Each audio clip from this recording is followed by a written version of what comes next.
আম্মু আম্মু, ভূমিকম্প ভূমিকম্প। চাল ডাল কি আছে প্যাক করে রাখো, আমি একটু ঘুমাই। ও আম্মু, ভূমিকম্প। কি? ভূমিকম্প কোথায়? এখনই তো হলো, তুমি কই ছিলা? ওরে বান্দর, ভূমিকম্প আবার কখন হলো? খেয়াল করে দেখো, আবার শুরু হয়েছে। তোর মোবাইলে ভূমিকম্প হচ্ছে। কে করছে দেখো। আমি কেন তোর ফোন রিসিভ করব? এত সাধু সাজতে হবে না, আমি জানি তুমি আমার মোবাইল সবসময় চেক করো। তাহলে আজকে রিসিভ করছো না কেন? ফোন রিসিভ করে কথা বলো, আমি ঘুমাই। সারা জীবন তো ঘুমাইলি, মানুষ তো আর হইলি না। আম্মু, আমি কি মানুষ না? তুই দেখতে মানুষের মতো, কিন্তু মানুষ না। ওকে ওকে, বুঝতে পারছি কেন বাস খাচ্ছি। তুমি যাও, ঘুম থেকে উঠতেছি। হাই, আমি বান্দর থুক্কু। বাবা মার দেয়া নাম আরেফিন সুমন, আর সবাই ডাকে Romeo. So I am mister Romeo. আর যার সাথে কথা বলছিলাম উনি আমার আম্মু। সুখের সাগরের ঢেউ খেতে খেতে ঘুমাচ্ছি। হঠাৎ মনে হলো ভূমিকম্প হচ্ছে, কিন্তু না। পরক্ষণে আম্মু আবিষ্কার করলো ভূমিকম্প হচ্ছে না, আমার মোবাইলে সুনামি হচ্ছে। একটু শান্তিতে আলাপ করতে দিবে না আম্মুটা? আম্মুগুলো কেন যে এমন হয়, কিচ্ছু বুঝি না। এই গেল মোবাইল নিয়ে কথা বলতে, আবার কথা বলে চলেও আসছে। এই বান্দর, তাড়াতাড়ি রেডি হয়ে নে। তোর মামার সাথে একটা জায়গায় যাবি, তোর কাজের ব্যবস্থা করে দিব। আম্মু, তুমি কি সত্যি আমার আম্মু? কেন, কি হয়েছে? তুমি যদি আমার আম্মু হতে তাহলে বলতে, বাবা উঠে ফ্রেশ হয়ে নে, একটা জায়গায় যেতে হবে, তাড়াতাড়ি করে নাস্তা করে নে। বান্দর পোলা, বকবক না করে তাড়াতাড়ি রেডি হয়ে নে। উঠতেছি উঠতেছি, যাও তুমি। হুম। নাস্তা শেষ করে মিস্টার কাজল মামার সাথে বের হলাম, দেখি না কি হয়। কি কাজের ব্যবস্থা করলে একটু দেখি। 2 ঘন্টা পর একটা বিশাল বড় বাড়ির সামনে এসে দাঁড়ালাম। বাড়ির চারপাশে বাউন্ডারি করা, গোল্ডেন কালারের রং করা চারপাশে। ওই মিস্টার কাজল মামা, এখানে আমাদের কাজ কি? আমাদের না, শুধু তোর। আবার মানে?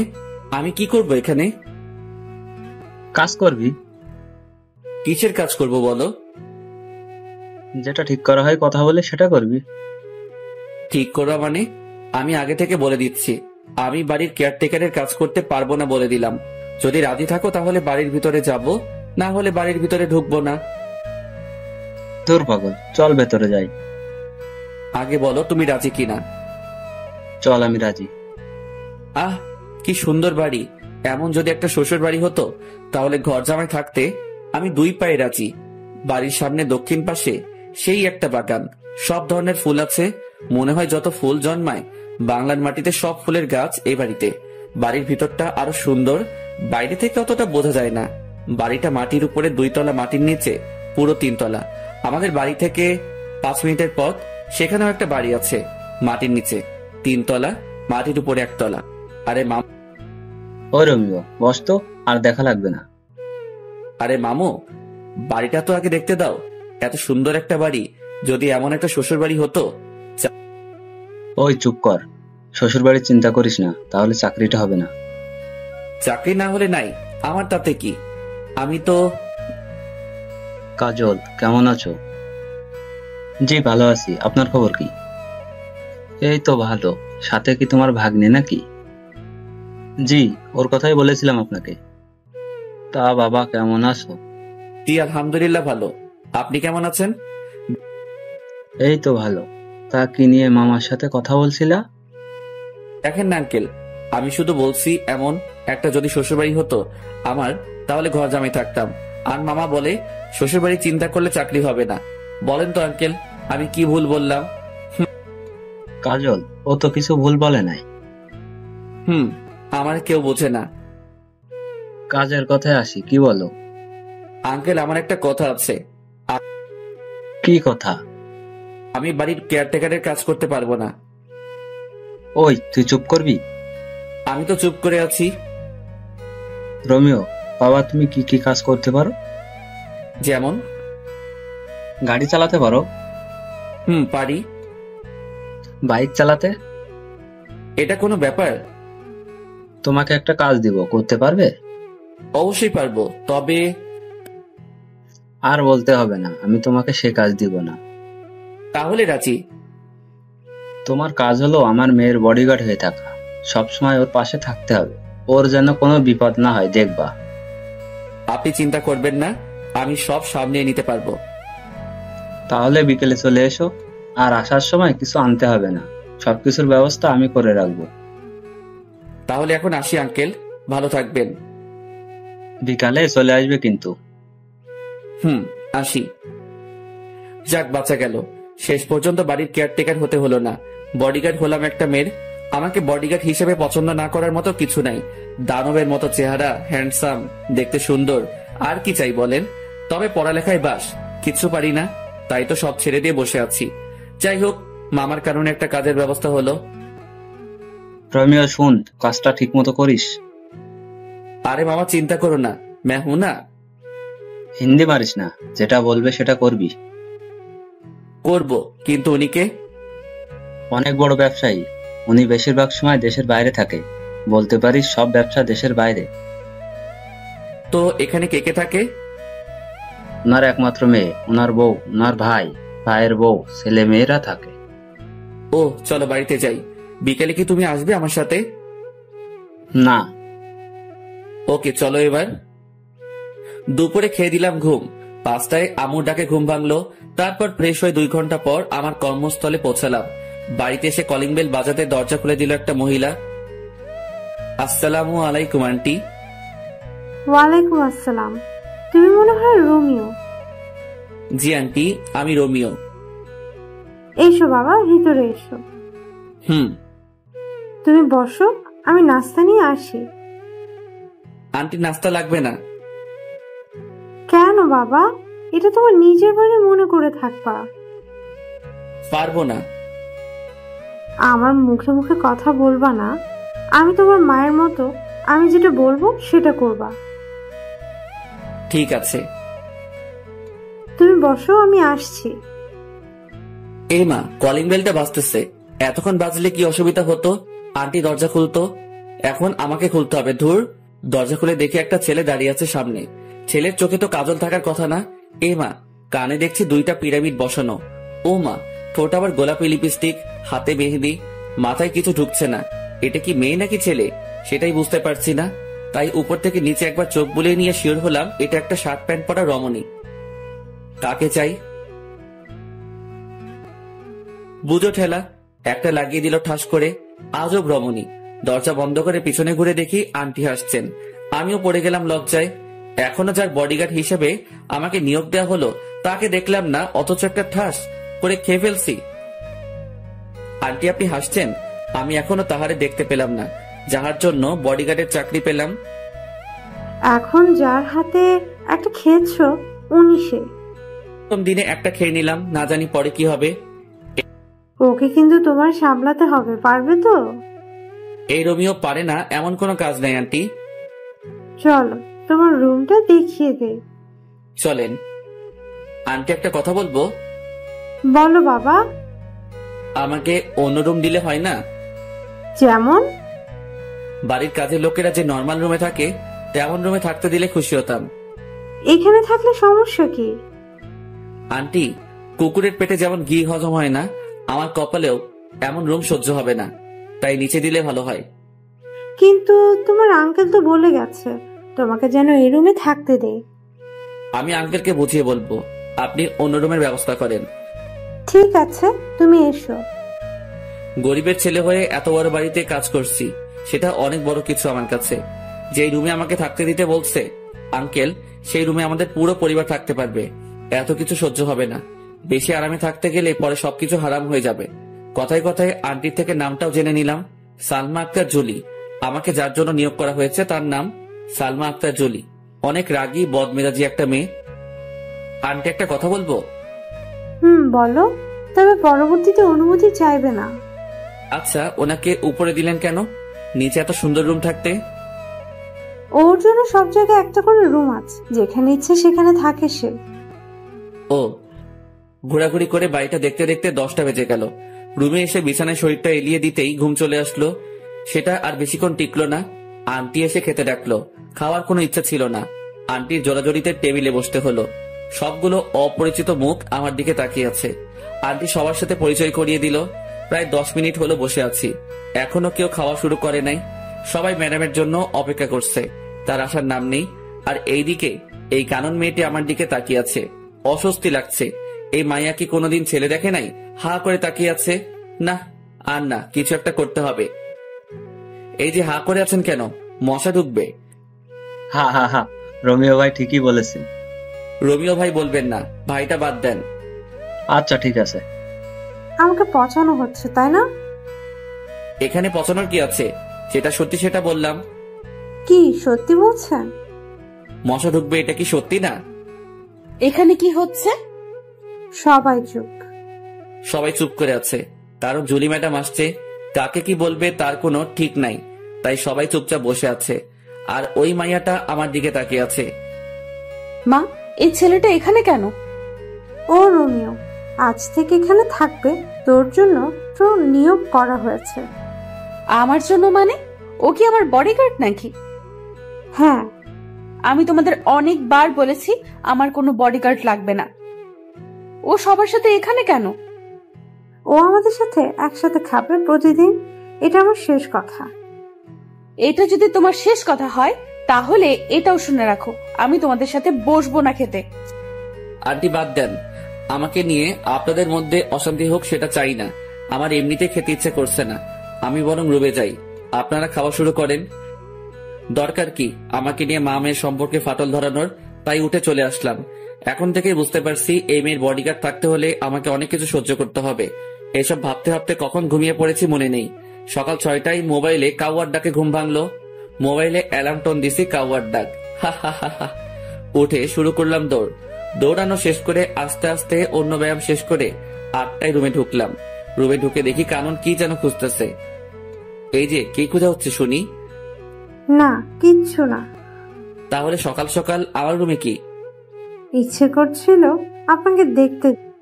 বাইরে থেকে যখন দেখলেন রুমে কেউ নেই, তাহলে ঢুকলেন কেন? এত কৈফিয়ত দিতে পারবো না, ইচ্ছে হলো তাই ঢুকছি। তাছাড়া এত জিম করে কি হবে? এমনি মেয়েরা লাইন ধরে থাকবে। আপনার কথা শেষ হলে আসতে পারেন, আমি চেঞ্জ করব। একটু পরে আবার ডিউটি শুরু হবে। চেঞ্জ করেন, কে বারণ করছে? আপনার সামনে করব নাকি? করলে ক্ষতি কি? বের হতে বলছি, বের হন। না, আমার সামনে চেঞ্জ করতেই হবে। কি বেয়াদব মেয়েরে মাইরি! কি হলো? চেঞ্জ করেন। আন্টি, কাউকে ডাকতে হবে না, যাচ্ছি আমি, পরে আবার আসবো। এই বলে দৌড়ে চলে গেল। দেখলেন তো পাঠকগণ, কি লুইচ্চা বেয়াদব ফাজিল মাইয়া। ফ্রেশ হয়ে নাস্তা করে দাঁড়িয়ে আছি জুলি ম্যাডামকে নিয়ে। ভার্সিটিতে যেতে হবে, অনার্স প্রথম বর্ষে পড়ছে। ওনার সামনে আমি হাঁটছি, বাইরে গাড়ি রেডি করা আছে। গিয়ে দরজা খুলে দিলাম, ভিতরে ঢুকে বসে পড়লো। আমি আল্লাহর নাম নিয়ে গাড়ি চালানো শুরু করলাম। 35 মিনিট পর গাড়ি নিয়ে ভার্সিটির গেটে পৌঁছালাম। ম্যাডাম, গাড়ি কি ভিতরে নিয়ে যাব? তুই জানিস না। ম্যাডাম, আমাকে তো কিছু বলা হয়নি তাই। চুপ, তুই আমাকে কোনো প্রশ্ন করবি না, শুধুমাত্র উত্তর দিবি, না হলে তোরে বিদায় করে দেব। শালার অহংকার, এত অহংকার কি করে জন্ম নিল? সামান্য একটা কথা তো জানতে চাইছি, আর কিছু তো আর না, তার জন্য এমন করতে হবে নাকি? গাড়িটা ভিতরে ঢুকিয়ে একটা ছায়াময় গাছের নিচে রাখলাম। ম্যাডাম নেমে কয়েকটা মেয়ের সাথে ক্লাসে চলে গেল। আমি এখনো ভিতরে বসে আছি, একবারও নামতে হয়নি। কালকে পর্যন্ত ম্যাডামের অন্য একটা বডিগার্ড ছিল, আজ থেকে আমি হলাম। ও কেন চলে গেল জানি না। বসে বসে এসব ভাবছি, তখনই দেখলাম ম্যাডামের সাথে মেয়েগুলো সহ ম্যাডাম আসছে। একটু সামনে আসতে কয়েকটা ছেলে গিয়ে পথ আগলে দাঁড়ালো। ম্যাডামকে দেখছি ভয় ভয় চোখে চারিদিকে তাকাচ্ছে। তখন মনে হলো, আরে আমাকে তো ওনার জন্য নিয়োগ দেওয়া হলো। তাড়াতাড়ি করে হাতে হকি স্টিকটা নিয়ে গাড়ি থেকে নেমে দিলাম দৌড়। আমাকে দেখা মাত্র ম্যাডাম ভয়ার্ত চেহারা চেঞ্জ হয়ে গেল, আর ছেলেগুলো তো ভার্সিটির গেটের দিকে দৌড় দিছে। ম্যাডাম, আপনি ঠিক আছেন তো? তোরে কি গাড়িতে বসে থাকার জন্য আমার বডিগার্ড করা হয়েছে? Sorry madam. ম্যাডাম ওনার বান্ধবীদের সাথে হাঁটছে। আমি এসে গাড়ির উপরে বসলাম আর ম্যাডামের দিকে লক্ষ্য রাখছি। মেয়েদের থেকে দূরে থাকতে বেশি ভালো লাগে। এখন তো পুরো একটা মেয়ের বডিগার্ড হয়ে গেলাম। তার সাথে সাথে হেঁটে তাকে গার্ড দেওয়ার থেকে এখান থেকে বসে দিচ্ছি। যত মেয়ে ঢুকছে গেট দিয়ে সবাই আমার দিকে তাকিয়ে আছে। আর কয়েকটা মেয়ে যে গাছটার নিচে গাড়ি দাঁড় করানো তার থেকে একটু দূরে বসে কি যেন বলছে আর তাকিয়ে আছে। এই মায়াগুলো কি কখনো ছেলে দেখে নাই? এমন ভাবে তাকিয়ে আছে মনে হচ্ছে কোনো এলিয়েন বসে আছি তাহাদের সামনে। ম্যাডামের অবস্থান দেখে নিলাম একবার। আমার দিকে সিংহের মতো, থুক্কু সিংহের মতো তাকিয়ে আছে। বুঝতে পারছি আজকে আমার খবর আছে। বাম পাশে তাকাতে দেখি 4টা চোখ আমার দিকে তাকিয়ে তাকিয়ে সামনে যাচ্ছে। মানে চশমা পরা একটা মেয়ে যাচ্ছে আমার দিকে তাকিয়ে থাকতে থাকতে। ট্যালেন্ট আছে মাইরি, কি সুন্দর করে তাকিয়ে আছে। হাঁটতে হাঁটতে গিয়ে গাছের সাথে ধাক্কা খেলো। সবাই হেসে উঠলো যারা এটা লক্ষ্য করছে। আমার হাসা বারণ, তাই ইচ্ছা থাকা সত্ত্বেও হাসতে পারলাম না। বেচারির জন্য কষ্ট হচ্ছে। সবার সামনে পড়ে গেল, তাও আমাকে দেখতে দেখতে। প্রথম দিন শেষ হলো আরো নানা ধরনের কাহিনীর মাধ্যমে। বাড়িতে এসে ফ্রেশ হয়ে খেয়ে দিলাম একটা ঘুম। 6টায় উঠলাম ঘুম থেকে। আন্টি ডাক দিল ওনাদের সাথে আড্ডা দিতে। কেমন কাটলো প্রথম দিন? আর বলবেন না আন্টি, একটু হাসতে পারি নাই। কেন হাসতে পারেন নাই? বডিগার্ড তো তাই। কাহিনী কি সেটা বলেন। পুরো কাহিনীটা বললাম। সবাই হাসতে হাসতে শেষ। আন্টি আঙ্কেল কোথায়? উনি তো বিকালের ফ্লাইটে চলে গেছে। কেন? আন্টি আমাকে যদি কাজগুলো ভালোভাবে বুঝিয়ে দিতেন তাহলে ভালো হতো। কিছু বলে দিতে হবে না, তুমি সব সময় ওর পাশাপাশি থাকবে। ও যেখানে যাবে সেখানে যাবে। ও বারণ করার পরও তোমাকে তোমার দায়িত্ব পালন করতে হবে। আমার দায়িত্ব আমি যথাযথভাবে পালন করব। আমার মেয়েটার যেন কোনো ক্ষতি না হয়, তবে নিজের দিকেও খেয়াল রেখো। দোয়া করবেন আন্টি। কিছুক্ষণ আড্ডা দিয়ে বাইরে বের হলাম। নতুন এলাকা একটু রাতে ঘুরে দেখতে প্রায় 10টা বাজলো। বাড়িতে এসে কলিং বেল বাজানোর সাথে সাথে দরজা খুলে দিল কানন। কি মশাই, কোথায় ছিলেন? আপনাকে বলবো কেন? রমিও বাবা কি হলো, ভেতরে আসো। জি আন্টি আসছি। ফ্রেশ হয়ে খেতে বসলাম। ম্যাডাম আসছে না। আন্টির কাছে জানতে চাইলে আন্টি বলে ওনার জন্য খাবার পাঠিয়ে দেওয়া হয়েছে। খাওয়া শেষ করে ঘুম দিলাম। পরের দিন ঘুম থেকে উঠে প্রতিদিনের কাজগুলো শেষ করে নাস্তা করে বসে আছি। ম্যাডাম আসলে ভার্সিটির দিকে রওনা দিব। এই তো ম্যাডাম আসছে। গাড়ির দরজা খুলে দিলাম। ম্যাডাম ঢুকলো, সাথে আসছে কানন। দরজা বন্ধ করেন কেন? আমি যাব। আপনি কোথায় যাবেন? আরে আমরা সেম ইয়ার। ও দরজা খুলে দেন। আপনি নিজে খুলে ঢুকেন। জুলিকে বলবো নাকি? খুলে দিচ্ছি তো। শালার কপাল, কেন যে বডিগার্ডের চাকরি করছে আল্লাহ জানে। কখন যে ভার্সিটিতে এসে পড়ছি মনে করতে পারছি না। ম্যাডাম আর কানন নেমে চলে গেল। আজকেও দেখছি ছেলেগুলো পথ আগলে দাঁড়ালো। আজ এদের খবর আছে। স্টিকটা হাতে নিয়ে এগিয়ে গেলাম আর সব কয়টাকে ইচ্ছা মতো পিটালাম। তারপর একটা গাড়ি এসে ওদেরকে নিয়ে গেল। ম্যাডাম আর কানন আর কালকের মেয়েগুলো সবাই ক্লাসে চলে যায় আর আমি প্রিন্সিপালের রুমের দিকে পা বাড়ালাম। 30 মিনিট কথা বলার পর স্যার রাজি হলো। কথা বলছিলাম ম্যাডামের জন্য। ওনার বডিগার্ড হলাম মাত্র 2 দিন হলো। এর মধ্যে 2বার বিপদের মুখে পড়লো, তাই আর কোনো রিস্ক নিতে চাইলাম না। স্যারের সাথে কথা বলে অন্য সব স্যার ম্যাডামের সাথে আলোচনা করে সিদ্ধান্ত হলো যে ম্যাডামের সাথে ক্লাসে আমিও থাকবো। পরদিন ম্যাডাম আর কানন ক্লাসে যাওয়ার পর আমি গাড়িটা একটা গাছের নিচে রেখে ক্লাসরুমে প্রবেশ করলাম। সবাই তাকিয়ে আছে। আমার জন্য একটা চেয়ার রাখা আছে, ওটাতে গিয়ে বসলাম। সবাই পিছনে তাকিয়ে আছে। নিজেকে একটা এলিয়েন মনে হচ্ছে। ম্যাডাম রাগী দৃষ্টিতে তাকিয়ে আছে। স্যারকে আসতে দেখে একটু শান্তি পেলাম। পিছনে তাকিয়ে আছো কেন সবাই? ও জুলি আর কাননের বডিগার্ড, কোনো এলিয়ান না। আহ, স্যার আমার মুখের কথাটি বলে দিল। সবাই ক্লাস করছে। আমি সবাইকে তাকিয়ে তাকিয়ে দেখছি। দেখি কানন আমার দিকে বারবার তাকাচ্ছে। স্যার কি বলল? দুজনের বডিগার্ড নিয়োগ করা হয়েছে নাকি আমাকে? আজকে গিয়ে আন্টির কাছে জানতে চাইবো কার বডিগার্ড আমি। কাননের থেকে 2 জন পরে দেখি ফুলটসি।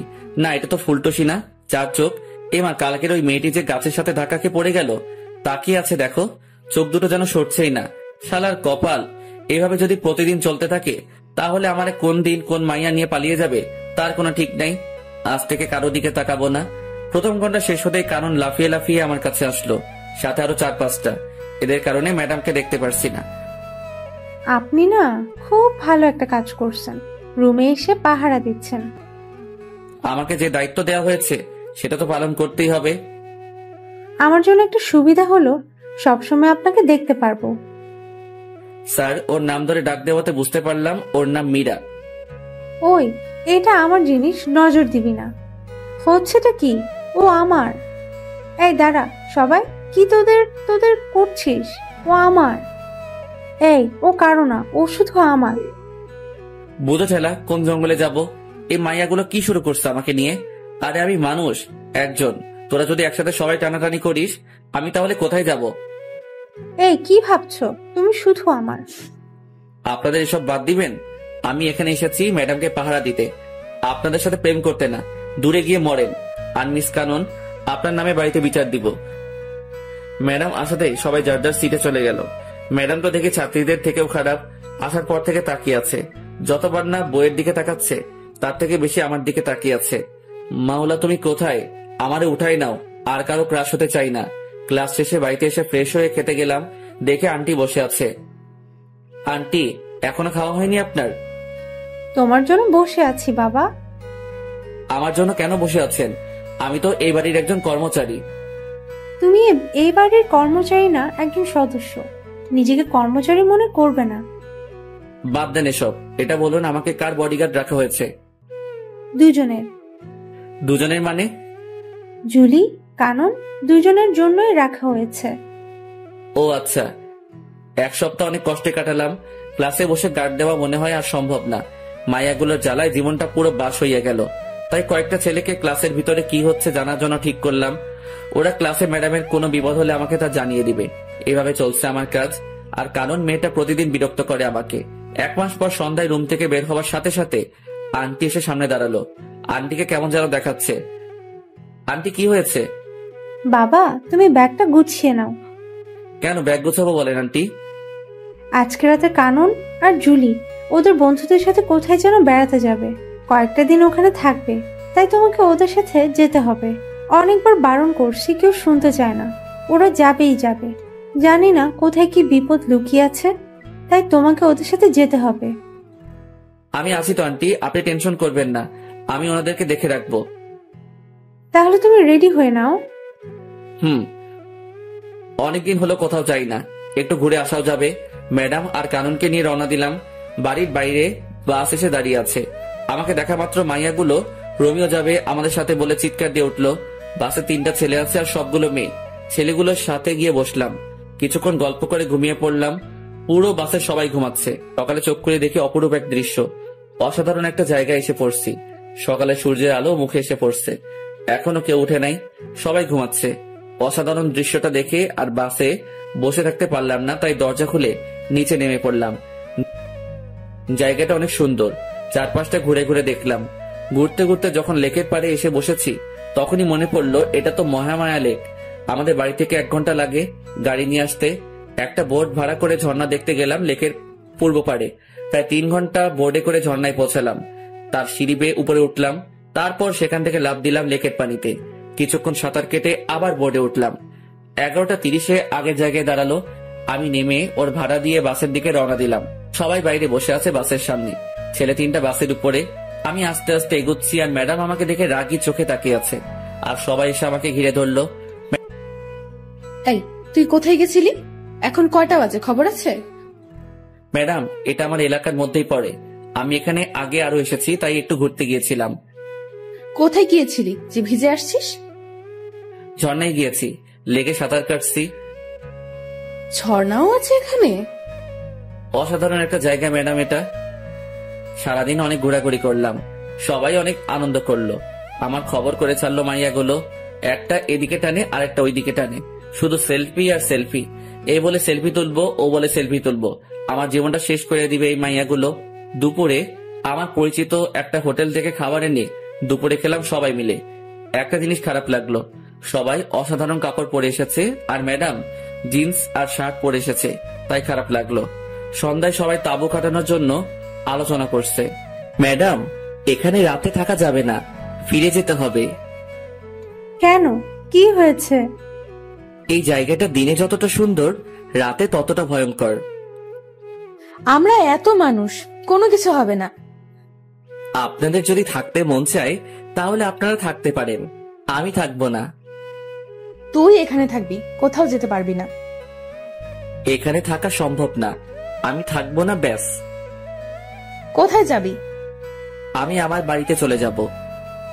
তুই আমার বডিগার্ড, আমি যা বলবো তাই করবি। আমি এক্ষুনি আন্টির সাথে কথা বলবো। আন্টি যা বলবে তা করব। Hello aunty. কি হয়েছে বাবা? আন্টি, এখানে থাকার কোনো জায়গা নেই। ম্যাডাম বলছে এখানে তাঁবু খাটাতে, কিন্তু জায়গাটা খুব খারাপ। সন্ধ্যার পর একটা মানুষের চিহ্ন থাকে না। এখন কি করব? আমি পারবো না এখানে থাকতে। তুমি কি জায়গাটা চিনো? হুম, আমাদের এখানে জায়গাটা। তুমি মোবাইল দাও জুলিকে। হুম, মাথা খারাপ নাকি? জীবনেও তো থাকবো না এখানে রাতে। এই জায়গায় যে থেকেছে রাতে সেই মরেছে। আমি বাবা এসবের মধ্যে নাই। এখনো বিয়ে করি নাই। বিয়ের আগে আমি পরলোক গমন করতে চাই না। কত স্বপ্ন ছিল, একটা বিয়ে করব, একটা ফুটবল টিমের বাবা হব। হে খোদা, আমি উপরে যেতে চাই না। আমি বাড়ি যাব। ওই কি বিড়বিড় করছিস? আমি মরতে চাই না। আমারই নিও না খোদা। ওই উল্টাপাল্টা কি বলিস? না ম্যাডাম, কিছু না। কথা বল। হ্যালো যমরাজ। রোমিও, কি হয়েছে বাবা? আমি তোমার আন্টি বলতেছি। ও আন্টি বলেন। তুমি সবাইকে নিয়ে চলে আসো। ধন্যবাদ আন্টি, আমি সবাইকে নিয়ে আসতেছি। সাবধানে এসো। হুম। ওই ড্রাইভার ভাই, তাড়াতাড়ি বাস চালু করো। নিজে বাসলে আম্মুর নাম থুক্কু, বাপের নাম। অবশেষে বাড়িতে এসে ঢুকলাম। সবাই বসে আছে। আন্টি প্রশ্নের উপর প্রশ্ন করছে। প্রশ্নের ভিতরে প্রশ্ন, প্রশ্নের বাইরে প্রশ্ন করেই যাচ্ছে। আন্টি কোনো প্রশ্নের উত্তর দিতে পারবো না, ঘুমাবো। সেই একটা ঘুম দিলাম। সকালে উঠে প্রতিদিনের কাজ শেষ করে বাড়িতে আসার সাথে সাথে আন্টি আবার শুরু করলো। রোমিও বাবা, ওখানে কি হয়েছে? কিছু হয়নি আন্টি। তাহলে ফিরে আসলে কেন? আন্টি, জায়গাটা ভয়ঙ্কর। রাতে যে সেখানে থাকতে চাইছে, পরদিন তাকে আর পাওয়া যায়নি। দিনে জায়গাটা যতটা সুন্দর, রাতে ততটা ভয়ঙ্কর। এত জলদি ভয়ঙ্কর হয়? তাহলে তুমি যে পানিতে সাঁতার কাটলে কেন? আবার কোথায় ঝর্ণা ছিল সেখানেও গিয়েছো? আমার অবস্থা খারাপ হয়ে গিয়েছিল পানিতে নামার পর। কেন? ওই লেকের পানিতে যারা সাঁতার কাটতে নামছে তাদের অনেককে আর পাওয়া যায়নি। পানির নিচে তলিয়ে গেছে। কয়েকদিন পর পর লাশগুলো ভেসে উঠত, কিন্তু মানুষগুলোকে ডুবুরিরাও খুঁজে পায়নি। তাহলে তুই নামতে গেলি কেন ওই লেকের পানিতে? লোভ সামলাতে পারি নাই সাঁতার কাটার, তাই নেমে পড়েছিলাম। ও ছিল বলে আজকে তোরা সবাই বেঁচে গেলি, না হলে তো আর খুঁজেই পেতাম না তোদের। ম্যাডাম, গাড়ি বের করবো? ভার্সিটিতে যাবেন? না, আজকে কোথাও যাবে না কেউ। ঠিক আছে আন্টি। 2 দিন পর সকালে ব্যায়াম করে রুমে ঢুকে দেখি কানন বসে আছে। এই মাইয়া এখানে কেন? কি চাই আপনার? তোমাকে চাই রোমিও। আমি আমার কারো হতে পারবো না। তোমাকেই যে আমার হতে হবে। মাথা খারাপ করবেন না, জানতো। রিলেশন শুরু হওয়ার আগে জান বলে ডাকছো? এত বেশি বুঝেন কেন? আপনাকে যেতে বলছি এখান থেকে। আমি যাব না। কি করবা? বাইরে যাবেন নাকি আপনার আম্মুকে ডাকবো? ডাকো। আপনার আম্মুকে কি বলে ডাকবো বলেন তো? আমি তো জানি না। জানো না কেন? বিয়ে করি নাই তো, তাই সম্পর্কের প্যাচগুলো বুঝি না। বিয়ে করে ফেলো। বিয়ের কথা পরে আসবে, আগে বলেন আপনার আম্মুকে কি বলে ডাকবো? শাশুড়ি মা বলে ডাকবে। তাহলে ডাকি। হুম। শাশুড়ি মা। আরে আরে, কি করো? আন্টি বলে ডাকবা। এবার বাইরে যান, আমি ফ্রেশ হব। ভার্সিটি যাবেন না? যাবো তো। তাহলে গিয়ে রেডি হয়ে নিন, আমিও রেডি হয়ে নেই। আমি এখানে থাকবো। আরে, আপনি যাবেন নাকি আন্টিকে ডাকবো? ডাকো, দেখি পারো কিনা। আন্টি। কেউ সাড়া দেয় নাই তো। না। দিবেও না। কেন? সবাই তো উপরে। কি হয়েছে রোমিও? আন্টি ওনাকে নিয়ে যান, আমাকে রেডি হতে দিচ্ছে না। সব সময় এমন করে। ওনার নির্যাতন সহ্য করতে পারছি না। ওই কানন, বের হও বলছি। দেখে নিব তোমারে। আন্টি, উনি যদি আবার কোনো ফাইজলামি করে তাহলে কিন্তু আমি ওনার বডিগার্ড থাকতে পারবো না। ও যদি আবার এমন করে তাহলে ওর পড়ালেখা বন্ধ করে দিব। আন্টি এত কিছু করতে হবে না, আমি দেখব। হুম। নাস্তা শেষ করে গাড়ির দরজা খুলে দিয়ে বসে আছি। ম্যাডাম আর কানন আসলে ভার্সিটির পথে রওনা দিব। প্রায় 10 মিনিট পর আসলো দুজনে। ম্যাডাম পিছনে উঠে বসে পড়লো, আর কানন ফৈন্নিটা আমার সাথে সামনে বসছে। আপনি এখানে কেন? পিছনে যান। যাব না, কি করবা? কি করব মানে? আমার ম্যাডাম বসছে পিছনে, আর আপনার সাহস কি করে হয় আমার সাথে বসার? ওই চুপচাপ গাড়ি চালাও, বেশি কথা বলবা না। আজ থেকে আমি এইখানে বসবো। তাহলে আমি গাড়ি চালাবো না, ড্রাইভার গাড়ি চালাবে, আর আমি আপনি যে সিটে বসছেন ওইটাতে বসবো। তোমার ভাব বেশি, তাই না? এত সুন্দরী একটা মেয়ে পাশে বসলে ছেলেরা হিরো হয়ে যায়, আর তুমি ভাব দেখাচ্ছ। আপনি সুন্দর? কে বলছে? আপনাকে মনে হয় কোনো অন্ধ ব্যক্তি সুন্দর বলছে। এই বান্দর পোলা, কথা ঠিক করে বলো। যাক বাচ্চা গেল। পিছনের সিটে গিয়ে বসছে। পিছনে তাকিয়ে দেখি ম্যাডাম হাসতে হাসতে সিটে শুয়ে পড়ছে। আমি গাড়িটা স্টার্ট করলাম। জানি কানন আমাকে ভালোবাসতে শুরু করছে। যে সম্পর্কের ভবিষ্যৎ নেই, সেই সম্পর্কের কোনো মূল্য নেই আমার কাছে। তাই বাদ সবকিছু। ক্লাসরুমে গিয়ে বসছি আমার সিটে, যেটা আমার জন্য রাখা হয়েছে। ঠিক তখনই গুলু চার চোখটা এসে শুরু করলো। এই, তুমি অন্য মেয়েদের দিকে তাকাও কেন? শুধু আমার দিকে তাকিয়ে থাকবে? জানো, তোমাকে দেখার জন্য প্রতিদিন আমি অপেক্ষা করি। প্রথম যেদিন তোমাকে দেখছি সেদিন তো গাছের সাথে ধাক্কাও খেলাম। জানো, প্রথমে একটু ব্যথা লাগলো, যখন দেখলাম সবাই হাসছে, তুমি হাসছো না, তখন আমার সব ব্যথা কোথায় যেন চলে গেল। এই, হা করে আছো কেন? তারপর কি হলো? তারপর আর কিছু নাই। তুমি শুধু আমার। তোমার জন্য আমি সারা জীবন অপেক্ষা করতে পারবো রোমিও। আমিও অপেক্ষা করতে পারবো, শুধু তুই না। আমি তোমার জন্য মরতেও রাজি রোমিও। শালার কপাল, এই মাইয়াগুলো আমারে জ্বালিয়ে মারবে দেখছি। দুই একজনের নাম জানি, আর কারো নামটাও জানি না। সবাই প্রপোজ করতেছে, শুধু ম্যাডাম ছাড়া। ওই সবাই দূরে গিয়ে মর। ও আমার বডিগার্ড। বডিগার্ড মানে বুঝিস তো? ও আমার পুরো বডি সুরক্ষিত রাখবে, তাই ও শুধুই আমার। শুরু হলো আমারে নিয়ে টানাটানি। কোথায় যাব আমি? ইয়া মাবুদ, এই মাইয়াগুলোর বিয়ে হয় না কেন? কানা বোবা যে কারোর সাথে ওদের বিয়ে দিয়ে দাও, তবুও আমার মুক্তি দাও খোদা। এই ভাই, আপনাদের ক্লাসের মাইয়াগুলো এত লুইচ্ছা কেন? সবাই একটা ছেলের পিছনে পড়ে আছে, কিছু বলতে পারছেন না আপনারা? আমি চলে যাচ্ছি, আপনারা সামলান এদেরকে। বাপরে বাপ, অসহ্য। ক্লাস থেকে বের হয়ে গাড়িতে বসলাম। এটা সেটা করে সময় কাটিয়ে দিলাম। ক্লাস শেষে বাড়িতে আসলাম। আঙ্কেল এসেছে, যাক একটু বসে কথা বলা যাবে। কেমন আছো রোমিও?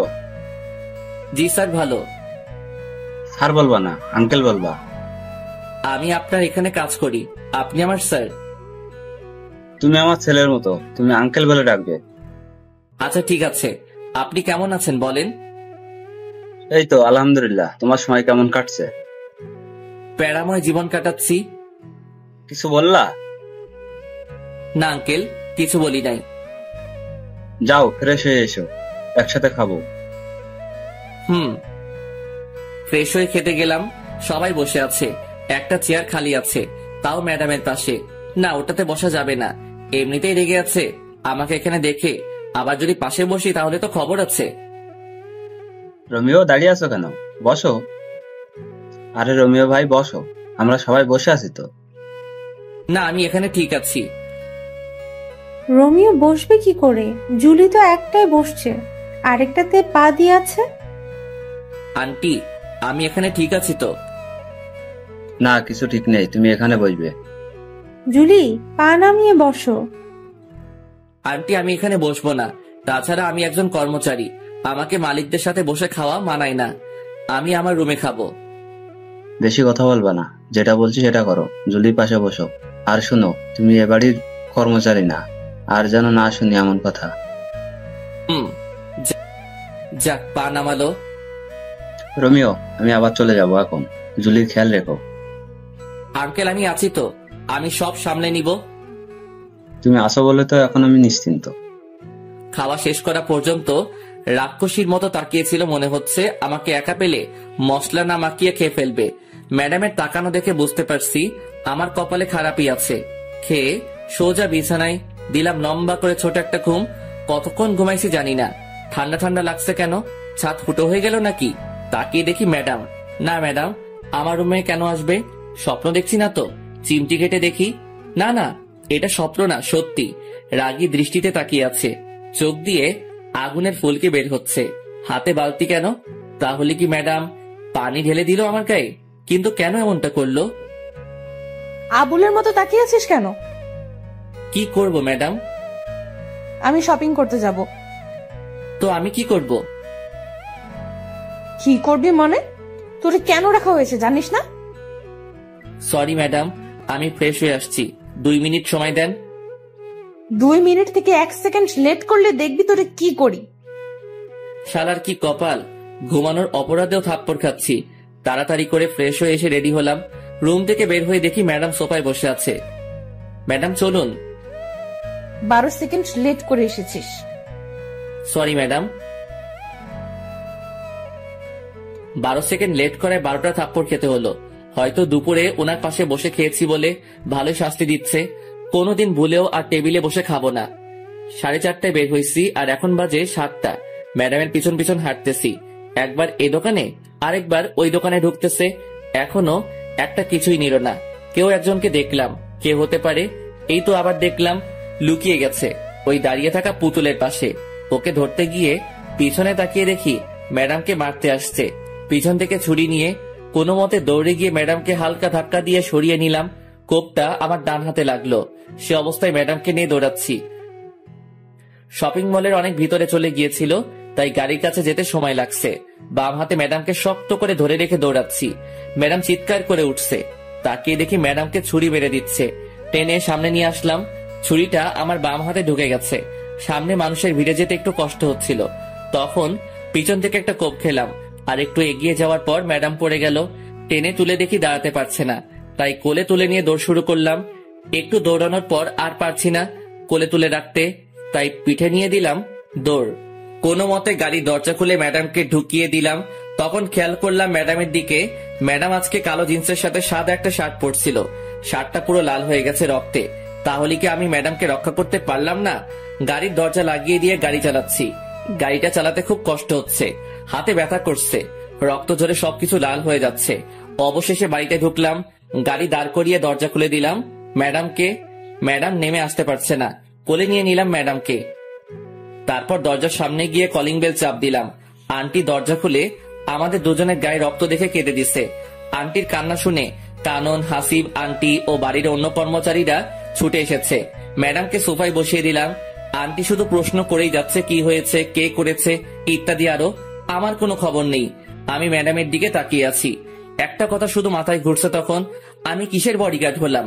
আমি আমার ম্যাডামকে রক্ষা করতে পারি নাই। আমি কি করছি এটা? হঠাৎ করে আমি নিচে পড়ে যাই, আর কোনো কিছু মনে নাই আমার। কখন জ্ঞান ফিরলো জানি না। জ্ঞান ফেরার পর দেখি সবাই আমার দিকে তাকিয়ে আছে।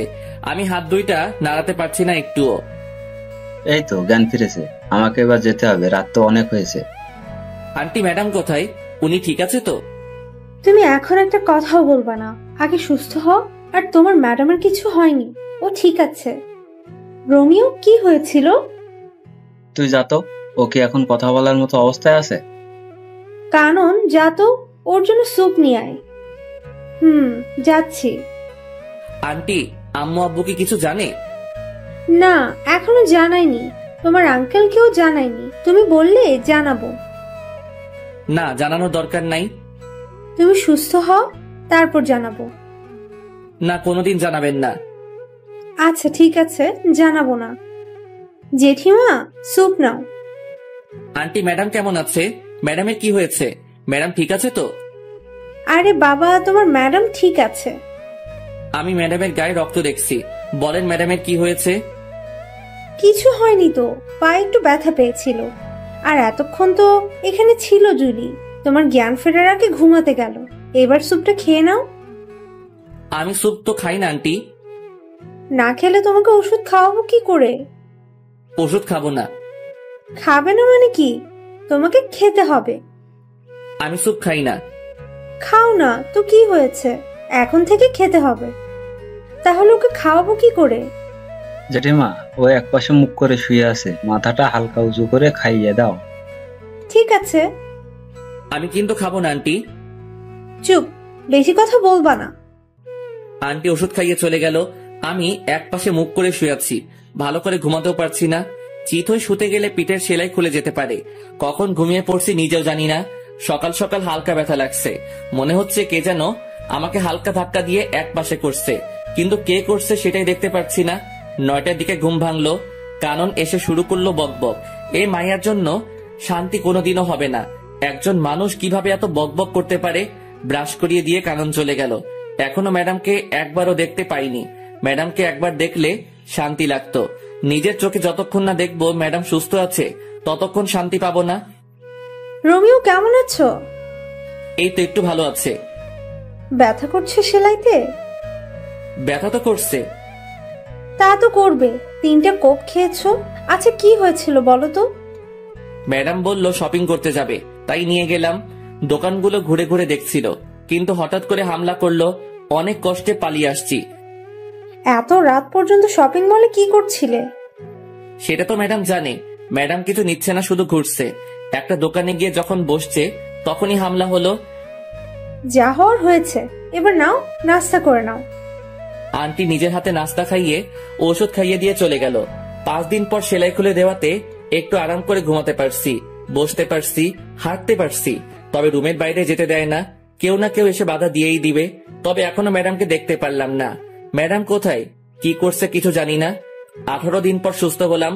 সকালে ঘুম থেকে উঠে আস্তে করে দৌড়াচ্ছি, জিম করছি। অনেক কষ্ট হচ্ছে সব করতে, কিন্তু কি করব? এই 18 দিনে জোর করে খাইয়ে খাইয়ে আমার পেট বড় করে দিছে। এত বড় পেট দেখতে খুব খারাপ লাগছে। বাড়িতে এসে ঢুকলাম মাত্র, সাথে সাথে শুরু হলো আন্টির ঝাড়ি। রোমিও, তুমি অসুস্থ শরীর নিয়ে কোথায় গিয়েছিলে? আন্টি একটু দৌড়াতে গিয়েছি, আর আমি এখন পুরো সুস্থ আছি। আজ থেকে আমি আবার আমার কাজ করব। তুমি কোথাও যাবে না, আরো কিছুদিন যাক। না আন্টি, আমি আমার কাজ করব আজ থেকে। আমি পুরো সুস্থ। তোমার যা ইচ্ছে তাই করো, আগে নাস্তা করে নাও। ফ্রেশ হয়ে নাস্তা করে নিলাম। এই তো ম্যাডাম আসছে। অনেকদিন পর দেখলাম ম্যাডামকে। যা বাবা, আমি আবার কি করলাম? রাগী চোখে তাকিয়ে আছে কেন সেটাই তো বুঝতেছি না। শালার কপাল, ম্যাডামের রাগী চোখে তাকিয়ে থাকার কারণটা কি বুঝতে পারলাম না।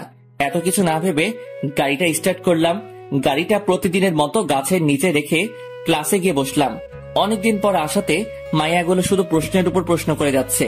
আমি শুধু ওদের প্রশ্নগুলো শুনেই যাচ্ছি। কতজনের উত্তর দিব, কে কোন প্রশ্ন করছে সেটাই তো মনে করতে পারছি না। ওই সবাই চুপ কর। আমার বাবুটার এত বড় একটা বিপদ গেল, আর তুই আমাকে একটুও জানালি না। তোরে জানিয়ে কি করব? তুই কি ওরে সুস্থ করে দিতে পারবি নাকি? ও না পারলেও আমি পারবো। আমি ওকে আর তোদের বডিগার্ডের কাজ করতে দিব না। ওই চুপ, তোদেরকে আগেও বলছি ও শুধুই আমার। আর কেউ যদি ডিস্টার্ব করিস তাহলে তোদের খবর আছে, বলে দিলাম। কারণ তুই যেমন করছিস যে মনে হচ্ছে ও তোর হবু বর, আর যার জন্য এত কিছু করলো সে তো ফিরেও দেখে নাই। সেটা ওর ব্যাপার। এই মাইয়াগুলো প্রতিদিন বিরক্ত করেই চলছে। ওদের জন্য কোথাও শান্তি নাই। যেখানে যাই সেখানেই ওদের জ্বালাতন করে যাচ্ছে। প্রায় 1 মাস পরে ম্যাডাম আর কানন ক্লাসে গেল। আমি বাইরে বসে আছি। ওদের জ্বালায় ক্লাসে থাকতে পারছি না। একদিন ক্লাসে থাকলে একদিন বাইরে থাকতে হয়। গাড়িতে বসেছিলাম, কেন যেন গাড়ি থেকে মাথা বের করে পিছনে তাকালাম। তখনই দেখলাম 2 মাস আগে যে ছেলেদের মারছি ওরা আসছে। ওদের সাথে আরো অনেকে আসছে। গাড়িটা জোরে চালিয়ে সিঁড়ির সামনে নিয়ে গেলাম। দরজা খুলে রেখে তাড়াতাড়ি দৌড়ে একতলায় ম্যাডামদের রুমে গেলাম। সবাই আমাকে দেখে তাকিয়ে আছে। দৌড়ে আসাতে হাঁপাচ্ছি তাই। কি হয়েছে রোমিও, এমন করছো কেন? তাড়াতাড়ি চলেন। আরে কোথাও যাব সেটা তো বলবে। এত সময় হাতে নেই। ম্যাডাম আর কারণের হাত ধরে দৌড় দিলাম। ওদেরকে উপরে আসতে দেখে অন্যদিকে গিয়ে অন্য সিঁড়ি দিয়ে নেমে পড়লাম। তারপর গাড়িটা চালানো শুরু করলাম। ওরাও গাড়ি নিয়ে তাড়া করলো, কিন্তু ধরতে পারে নাই। তাই এবার আর কোনো বিপদ হলো না। ওরার উপর কেন এত হামলা হচ্ছে সেটাই বুঝতে পারছি না। কি চাই ওরা, কিছুই তো বুঝলাম না। বাড়িতে এসে দেখি আঙ্কেল এসেছে। আসসালামু আলাইকুম আঙ্কেল। ওয়ালাইকুম আসসালাম। বাবা কেমন আছো? এই তো আঙ্কেল, আপনাদের দোয়ায় ভালো আছি। আপনি কেমন আছেন? আমিও ভালো আছি। তা তোমার কাজ কাম কেমন চলছে? জি ভালো। ভালোভাবে করো আর নিজের খেয়াল রেখো। আঙ্কেল একটা কথা বলার ছিল। কি বলবা বলো। না আঙ্কেল কিছু না। কে হামলা করে ম্যাডামের উপর সেটা জানতে চাইছিলাম। এটা জানতে চেয়ে যদি পরে কিছুদিন আগে ঘটে যাওয়া বিষয়টা যদি সামনে চলে আসে, থাক বাবা, কেঁচো খুঁজতে গিয়ে সাপ বের করার কোনো ইচ্ছে নেই। রোমিও কি ভাবছো? কিছু না আঙ্কেল। তোমার দুই হাতে কাটার দাগ কেন? আগে তো কোনোদিন দেখি নাই। আঙ্কেল তেমন কিছু না, পড়ে গিয়ে কেটে গেছে। তুমি কি আমাকে বোকা পাইছো? আমি দেখেছি অনেকটা কেটেছে। এটা পড়ে গিয়ে হয়নি। কি হয়েছে বলো তো? আঙ্কেল কিছু না, ফ্রেশ হয়ে আসি আমি। সত্যি করে বলো কি হয়েছে। আমি বলছি কি হয়েছে। Aunty please. রোমিও চুপ করো, আমাকে আজকে বলতে হবে। আন্টি। কোনো কথা বলবা না রোমিও, আমাকে বলতে দাও। আর আজকেও যে হামলা করতে চেয়েছিল, রোমিওর জন্য পারে নাই। ও দুজনকে নিয়ে পালিয়ে আসছে। আন্টি সবটাই যখন বলে দিলেন, তাহলে এটা বলেন এসবের পিছনে কে আছে? বাবা, আমাদের চারিদিকে অনেক শত্রু, ওরা এসব করেছে। আঙ্কেল আমি ফ্রেশ হয়ে আসি। যাও, আমি অপেক্ষা করছি। আঙ্কেল আপনারা খেয়ে নিন, আমি খাবো না। কেন বাবা? আমার খেতে ইচ্ছে করছে না, আমি ঘুমাবো একটু। আপনারা খেয়ে নিন। কি আর করা, তবে রাতে একসাথে খাবো। সেটা তখন দেখা যাবে। রুমে এসে ফ্রেশ হয়ে দিলাম সেই একটা ঘুম। 6টার সময় ঘুম থেকে উঠে ফ্রেশ হয়ে একটু ঘোরাঘুরি করে বাসায় আসলাম। রোমিও এখানে এসো, একটু আড্ডা দিব। আঙ্কেল আমি এখানে ঠিক আছি তো। আরে এসো তো। বসো, একটা কথা বলছি শোনো। আমি জুলির বিয়ে দিয়ে দেবো। আঙ্কেল এটা কি বলেন? ম্যাডামের তো এখনো পড়ালেখা শেষ হয়নি, এখন বিয়ে দিয়ে দিলে ওনার ক্যারিয়ারের কি হবে? ক্যারিয়ার পরে, আগে আমি আমার মেয়ের জন্য সুরক্ষা চাই। আমি আমার এক বন্ধুর ছেলের সাথে ওর বিয়ে ঠিক করেছি। ও আমেরিকাতে থাকে। বিয়ের পরে জুলিকে নিয়ে যাবে আমেরিকায়। ওখানে আমার মেয়ে সুরক্ষিত থাকবে। ওরা কি জুলিকে বিয়ের পরে পড়াবে? সেটা ওদের ব্যাপার। আমি এই মাসের মধ্যেই বিয়ে দিয়ে দেবো জুলির। তুমি যা ভালো বুঝবে তাই করো। যাক বাবা, আমাকে আর বডিগার্ডের চাকরি করতে হবে না। ম্যাডামের বিয়ে হয়ে গেলে বাড়িতে গিয়ে নাকে তেল দিয়ে ঘুমাবো। রোমিও আসবো? এসে তো পড়েছেন, আবার আসবো বলার দরকার কি? আমাদের তো লাইন পরিষ্কার হয়ে গেল। কিসের লাইন? জুলির পরে তো আমার সিরিয়াল, তাই বলছি আমাদের লাইন পরিষ্কার হয়ে গেল। ম্যাডামের পরে আপনার সিরিয়াল ঠিক আছে, তাতে আমাদের লাইন পরিষ্কার হবে কেন? আমাদের লাইন পরিষ্কার হবে না কেন? আমি তো তোমাকে ছাড়া অন্য কাউকে বিয়ে করব না। কি? শোনো নাই, আবার বলছি, আমি তোমাকে বিয়ে করব। জীবনেও না। কেন করব না? আমার কোন দিক দিয়ে কমতি আছে? আমি আপনাকে কেন বিয়ে করতে যাব? তাছাড়া আপনার মতো পেতনিকে বিয়ে করে কথা তো ভাবতেও পারি না। ওই রোমিও, আমি পেতনি? না, পেতনি রানী। তোরে আমি দেখে নিব রোমিও। ভাগেন তো। দাঁড়া, তোর খবর আছে। এটার খবর? কোন চ্যানেল? সংবাদ পড়বে কে? রিপোর্টার কে? ক্যামেরাম্যান কে? বিরক্তিকর ছেলে একটা। রাগে হন হন করে চলে গেল কানন। একটু লজ্জাও নাই মাইয়ার, এসে বিয়ের প্রস্তাব দিচ্ছে। আমি জীবনেও তো এই মাইয়ারে বিয়ে করব না। আমি গরিবের সন্তান, গরিবের কোনো মেয়েকে বিয়ে করব সেটাই ভালো আমার জন্য। আমি বাবা এসব বড় লোকের মেয়ের পিছনে নেই, এমনিতে বিন্দাস আছি। রাতে আঙ্কেল এসে ডেকে গেল খেতে, ইচ্ছে না থাকা সত্ত্বেও যেতে হলো। গিয়ে দেখি সবাই আমার জন্য বসে আছে। ম্যাডামকেও দেখতেছি। ওই দিন একসাথে বসে খাবার খাওয়ার অপরাধে ঘুমাতে দিল না, সাথে 12টা থাপ্পড় দিল। ভুলেও তো সবার সাথে বসে খাবো না, এমনিতে প্রতিদিন সবার সাথে খেতে হয়। আঙ্কেল থাকে না আর ম্যাডাম নিচে আসবে না, তাই ম্যাডামের জন্য খাবার পাঠিয়ে দেওয়া হতো উপরে। রোমিও কি ভাবছো? বসো। না আঙ্কেল আমি ঠিক আছি। ঠিক আছো মানে কি? বসতে বলছি বসো। আঙ্কেল আমি বসবো না, আমার খাবারটা আমাকে দিয়ে দিন। আমি সোফায় বসে খেয়ে নেই। আমাদের সাথে বসতে কোনো সমস্যা? আঙ্কেল, সমস্যা কিছু না, এমনিতেই ইচ্ছে করছে না। আচ্ছা ঠিক আছে, তুমি সোফায় বসো। একটু পরে, রোমিও, জুলির বিয়ের সবকিছুর দায়িত্ব কিন্তু তোমার। আঙ্কেল, আমার মনে হয় না আমি পারবো কিছু করতে, আমাকে ছেড়ে দিন। রোমিও, তুমি পারবে। আমাদের বিশ্বাস তুমি সবটা সামলে নিতে পারবে। আমার কিন্তু তা মনে হয় না আন্টি, আমাকে মাফ করবেন। কোনো কথা শুনতে চায় না, তোমাকে সবকিছু করতে হবে। যদি কোনো কিছু ভুল হয় তখন কিন্তু আমি দায়ী না। ঠিক আছে। তাহলে দায়িত্ব নিয়ে নিলাম, তবে একটা শর্ত আছে। আবার কি শর্ত? ম্যাডামের বিয়ের পর কিন্তু আমি চলে যাব। ম্যাডামের বিয়ে হয়ে গেলে তো আমার আর কোনো কাজ নেই এখানে। সেটা তখন দেখা যাবে। কিন্তু বিয়েটা কবে আঙ্কেল? সোমবার। হাতে মাত্র সময় 2 দিন। 2 দিনে এত কিছু করব কি করে? তোমার যেভাবে ইচ্ছা সেভাবে করবে। যত টাকা লাগবে আমি দিব, তুমি শুধু আয়োজন করো। চেষ্টা করব। কথা বলতে বলতে খাওয়া শেষ করে ম্যাডামের দিকে তাকিয়ে দেখি চোখ দুটি বড় বড় করে তাকিয়ে আছে। হাতের কাছে পেলে আমাকে মনে হয় কাঁচা খেয়ে ফেলবে। কি মেয়ে রে বাবা, বিয়ে কি আমি ঠিক করছি নাকি? আমি কি বলছি আঙ্কেলকে যে ম্যাডামকে বিয়ে দিয়ে দিতে? এসব তো ম্যাডামের বাবা মানে আঙ্কেল করছে ম্যাডামের জন্য। তাহলে উনি কেন এমন সিংহীর মতো তাকিয়ে আছে? বিয়ে করার ইচ্ছা না থাকলে বলে দিতে পারছে না? ওইদিকে তাকিয়ে দেখি কানন চোখ দাঁত কেলাচ্ছে। এই মাইয়ার কোনো কিছুই মাথায় ঢুকে না, বড়ই আজীব এক জন্তু। যতটুকু পেরেছি ততটুকু করছি, এর বাইরে কিছু করা সম্ভব না। এত কম সময়ের মধ্যে যে এত কিছু করতে পেরেছি সেটাই বা কম কিসের? যাক, আর বডিগার্ডের কাজ করতে হবে না।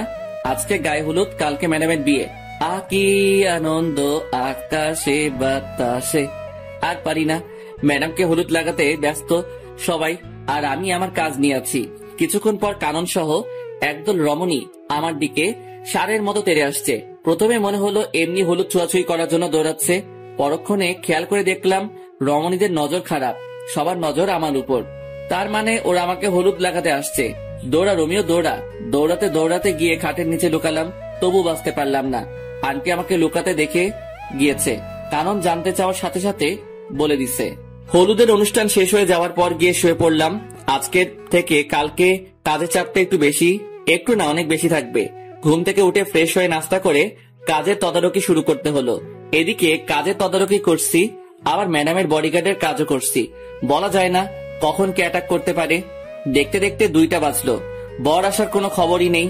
আঙ্কেল ফোন দিয়ে যাচ্ছে 2টার পর থেকে, কিন্তু কেউ ফোন তুলছে না। অবশেষে বিকাল 4টায় ফোন তুলে জানায় যার সাথে বিয়ে হওয়ার কথা সে 2 বছর আগে বিয়ে করে ফেলছে। আঙ্কেল অনেকক্ষণ কি নিয়ে যেন ভাবলো। প্রায় 15 মিনিট পর এসে আমাকে ডেকে রুমে নিয়ে গেল। রোমিও, তুমি বাবা আমার মেয়েটাকে বিয়ে করো। কিভাবে সম্ভব আঙ্কেল? তুমি চাইলে সম্ভব। আঙ্কেল, আমি আপনার সব কথা মানতে পারবো, কিন্তু বিয়েটা করতে পারবো না। কিন্তু কেন? আঙ্কেল, আমি এখন ম্যাডামকে বিয়ে করলে খাওয়াবো কি, রাখবো কোথায়? তাছাড়া আমি গরিবের সন্তান। আমার সাথে যদি ম্যাডামের বিয়ে দেওয়া হয় তাহলে আপনার মান সম্মান কোথায় গিয়ে দাঁড়াবে আপনি ভেবে দেখুন। আমি তো আমার মেয়ের ভালো চাই। ও তোমার কাছে থাকলে ভালো থাকবে, সুরক্ষিত থাকবে। কিন্তু কোনো কিন্তু না, তুমি গিয়ে রেডি হয়ে এসো, আমি এখানে আসি। অবশেষে আমি বিয়ের পিড়িতে। আঙ্কেল নিজে হাত ধরে নিয়ে গিয়ে ম্যাডামের পাশে বসিয়ে দিল। আমি জানি আমাকে বিয়ের পোশাকে দেখে অনেক মেয়ের কষ্ট হচ্ছে, কিন্তু আমার তো কিছু করার নেই। আব্বু আম্মুকে দেখলাম অনেক খুশি। আঙ্কেল অনেকক্ষণ কথা বললো দুজনের সাথে, কি বলছে কে জানে। ম্যাডামের পাশে বসার পর প্রথমে চোখ পড়লো কাননের দিকে। মেয়েটির চোখ দিয়ে পানি পড়ছে। আমি জানি যে ও আমাকে সত্যি অনেক ভালোবাসে, কিন্তু কি থেকে কি হয়ে গেল। তবে আমি একটু জিনিস এখন থেকে বুঝতে পারছি যে এই বিয়েটার পর থেকে আমার কপালে অনেকগুলো থাপ্পড় আছে। কয়টা আছে সেটা জানি না। বিয়ের সব আনুষ্ঠানিকতা শেষে ম্যাডামকে রুমে নিয়ে গেল। আমি টুপ করে আমার রুমে ঢুকে বিয়ের পোশাক ছেড়ে একটা জিন্স আর টি শার্ট পরে বাইরে বের হলাম। এদিক সেদিক ঘোরাঘুরি করছি, কিছু মাথায় ঢুকছে না। রাত 10টায় বাসায় ঢুকলাম। এত রাত করে বাড়ি ফিরাতে কেউ দেখেনি। রোমিও, কোথায় গিয়েছিলে? একটু বাইরে গিয়েছিলাম। তোমাকে তো বিয়ের পর থেকে খুঁজে পাওয়া যাচ্ছে না, কোথায় ছিলে? ভালো লাগছে না তাই একটু বাইরে বের হয়েছিলাম। বুঝলাম। এখন খেতে আসো। জি ম্যাডাম, খাবেন আন্টি? জুলি এখন থেকে তোমার বউ, ম্যাডাম না, ঠিক আছে? আর আমরা দুজনকে তুমি মা বাবা বলে ডাকবে। আগে ম্যাডাম আমাকে মেনে নিক, তারপর ভেবে দেখবো। তাও ঠিক বলছো, এখন খেয়ে নাও। কানন চুপচাপ খাচ্ছে আর বারবার আমার দিকে তাকাচ্ছে। আমি জানি মেয়েটি অনেক কষ্ট পেয়েছে। ভালোবাসার মানুষটা অন্য কারো হয়ে যেতে দেখলে কে বা ভালো থাকতে পারে। খুব কষ্ট হচ্ছে কাননের জন্য, কিন্তু আমার কিছুই করার নেই। চুপচাপ খেয়ে নিলাম। সারাদিনের ক্লান্তি ভর করে আছে, এখন একটা ঘুম দিতে পারলে ভালো হয়। রোমিও, কোথায় যাচ্ছ? ঘুমাতে যাচ্ছি। তা তো বুঝলাম, কিন্তু ওইদিকে কেন? কোথায় যাব? আমার রুম তো ওইটা। আজ থেকে তোমার আর জুলির রুম একটা, আর আজকে তোমাদের বাসর রাত। তুমি উপরে জুলির রুমে যাও। কানন বলছে এই কথা ও কিভাবে পারলো এত তাড়াতাড়ি নিজেকে মানিয়ে নিতে? যাক, ভালোই হলো। যত তাড়াতাড়ি মানিয়ে নিতে পারবে ততই ভালো হবে তার জন্য। ও রোমিও, কি ভাবছো? না, কিছু না। তাহলে যাও জুলির রুমে। আচ্ছা চলো, আমি তোমাকে এগিয়ে দেই। লাগবে না। আরে চলো তো। কানন জোর করে বাইরে থেকে ধাক্কা দিয়ে ম্যাডামের রুমে ঢুকিয়ে দিয়ে দরজা বাইরে থেকে বন্ধ করে দিছে। আমার এখন কি করা উচিত আমি বুঝতে পারছি না। সোফায় গিয়ে শুয়ে পড়বো নাকি ম্যাডামের সাথে কথা বলবো? রুমের মধ্যে পায়চারি করছি আর ভাবতেছি কি করব। এদিকে ম্যাডাম আমার দিকে তাকিয়ে আছে, আমার গতিবিধির উপর নজর রাখছে। প্রায় 45 মিনিট ভেবেও কিছু পেলাম না। আরো 5 মিনিট পর ম্যাডাম প্রথম মুখ খুলল। বান্দরের মতো লাফাচ্ছিস কেন? ম্যাডাম, লাফাচ্ছি না তো, ভাবছি। কি ভাবছিস? বলা যাবে না। না বললে নাই, তোর কথা শোনার শখ আমার নাই। ম্যাডাম, আজকের এই বিয়ের জন্য আমি দায়ী না। তাহলে কে দায়ী বল? আপনার বাবা, উনি জোর করে বিয়ে দিছে। আমি কি করব বলেন? বিয়ে দিছে শেষ, আর কোনো কথা নাই। আমি তোরে মানবো না। আমার ঠেকা পড়ছে নাকি? ওই শোন, আমি তোরে আমার বর হিসেবে মানবো না। কোনোদিন যদি স্বামীর অধিকার নিয়ে আসছিস তো সেদিন দেখবি কি করি তোরে। আমি এখন একটু ঘুমাবো, আসি। ওইদিকে কই যাস? আমার রুমে ঘুমাবো। কাননের রুমে যাবি না বলে দিলাম। ম্যাডাম, এখানে কানুনের কথা আসছে কেন? তোর তো আবার ওর সাথে ভাব বেশি। এখন যদি ওর কাছে চলে যাস? তাতে আপনার কি? বেশি কথা বলবি না। যা, কোথায় যাবি? আমার ঘুম পাচ্ছে। কত বড় ফাজিল মাইয়া, নিজে তো বাসর ঘরে জায়গা দেয় নাই, আবার কারণের কথা বলছে। আমি লুইচ্চা, বদমাইশ, ইতর, চরিত্রহীন হতে পারি, তাই বলে অন্যের দিকে নজর দিব কেন? ঘরে বউ থাকতে ইস, দেখতে বউ বলে মনে হচ্ছে না, মনে হচ্ছে কোনো পরী বসে আছে বিছানায়। আচ্ছা, পরীদের তো ডানা থাকে, আমার বউয়ের কি ডানা ছিল? যদি ডানা থাকতো তাহলে তো দেখতাম। আজ প্রথম ম্যাডামকে শাড়ি পরা অবস্থায় দেখছি।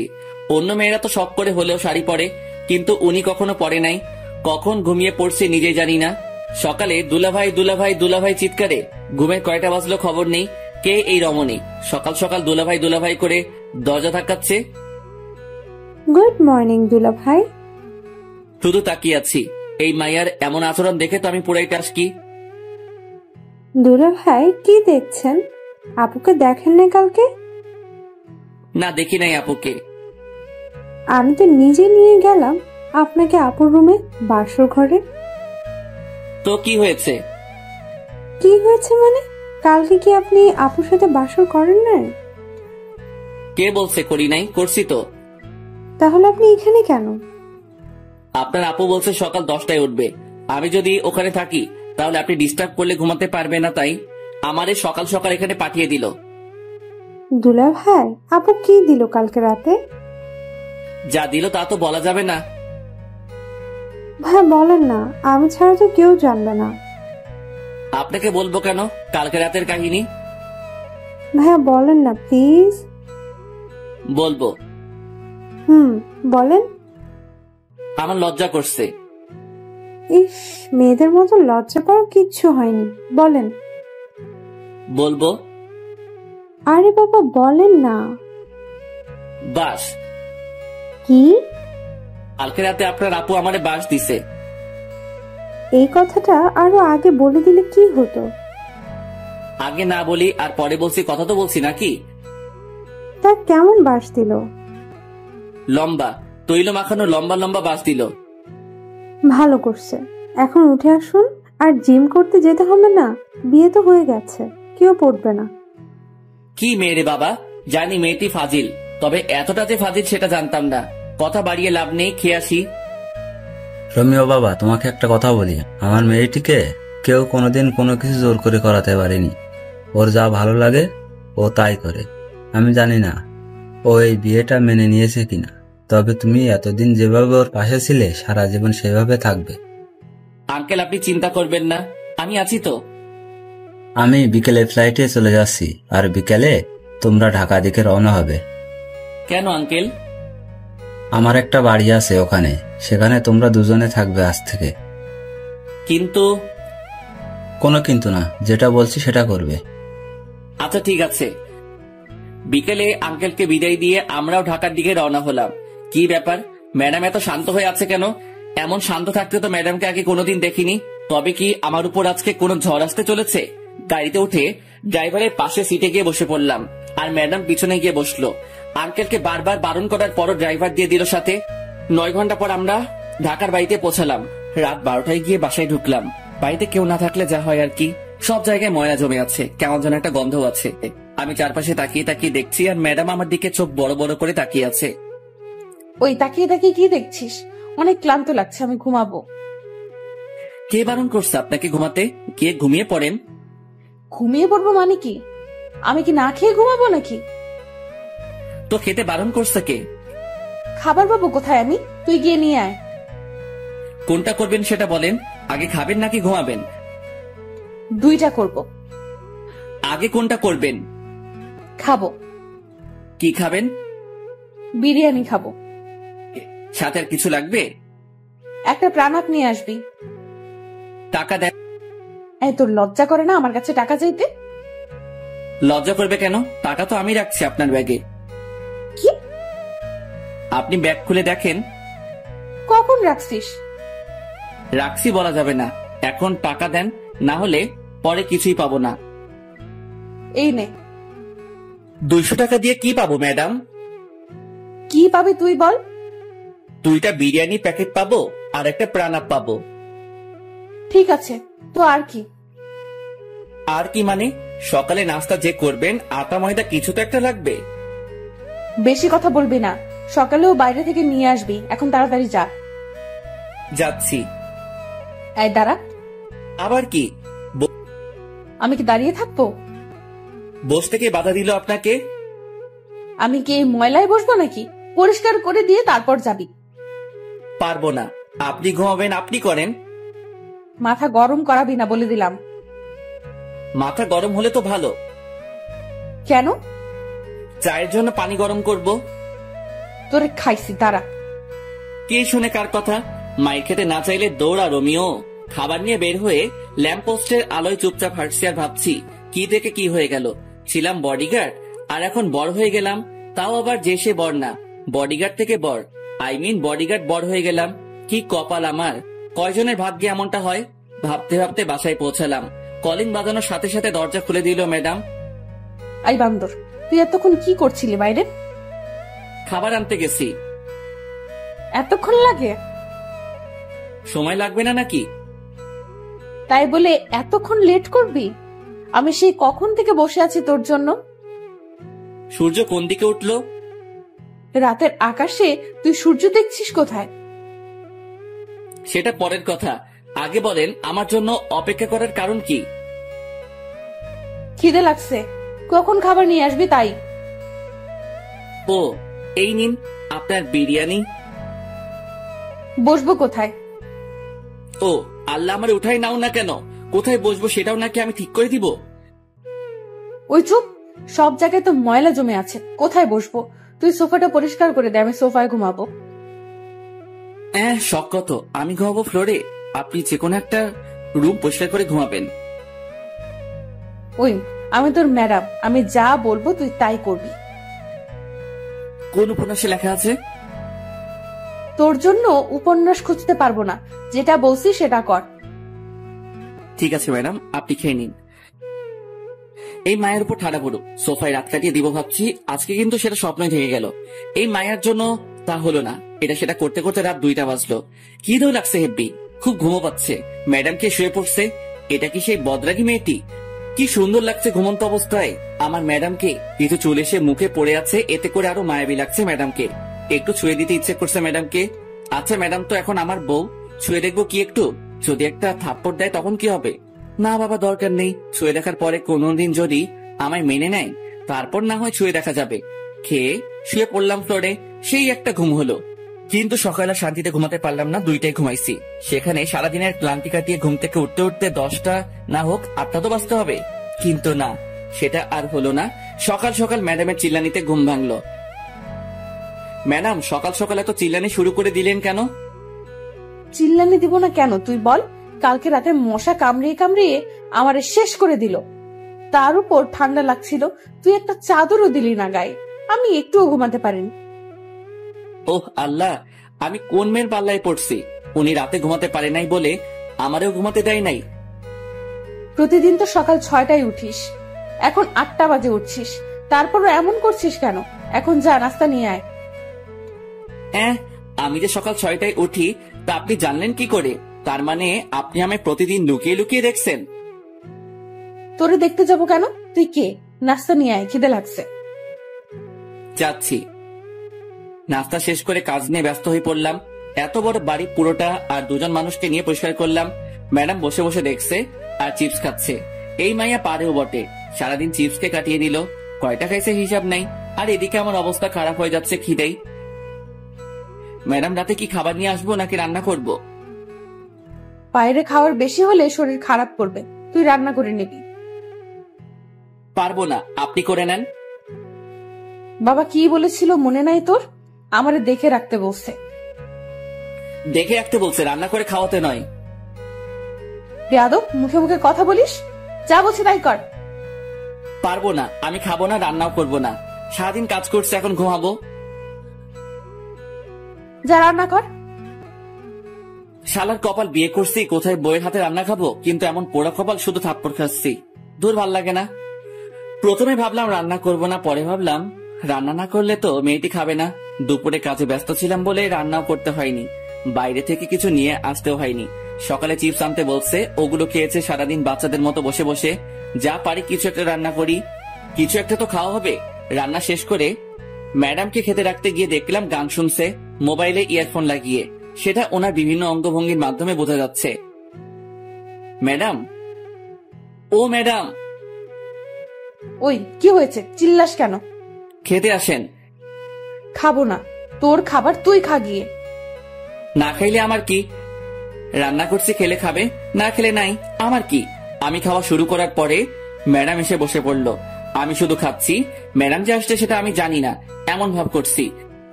ওই প্লেট দে, খিদে লাগছে, খাবো তো। একটু আগে তো বললেন খাবেন না, তাহলে এখন আবার খেতে আসছেন কেন? তোরে বলবো কেন? তুই কে? আপনার বর। আবার যদি কোনোদিন তোর মুখে এই কথা শুনি তো তোর খবর আছে। আচ্ছা ঠিক আছে, আর বলবো না, এবার খেয়ে নিন। শুধু কি এই ভাত আর ডিম ভাজি? আজকের মতো এখানে শেষ করেন। আমি খাবো না। না খেলে নাই, আমার কি?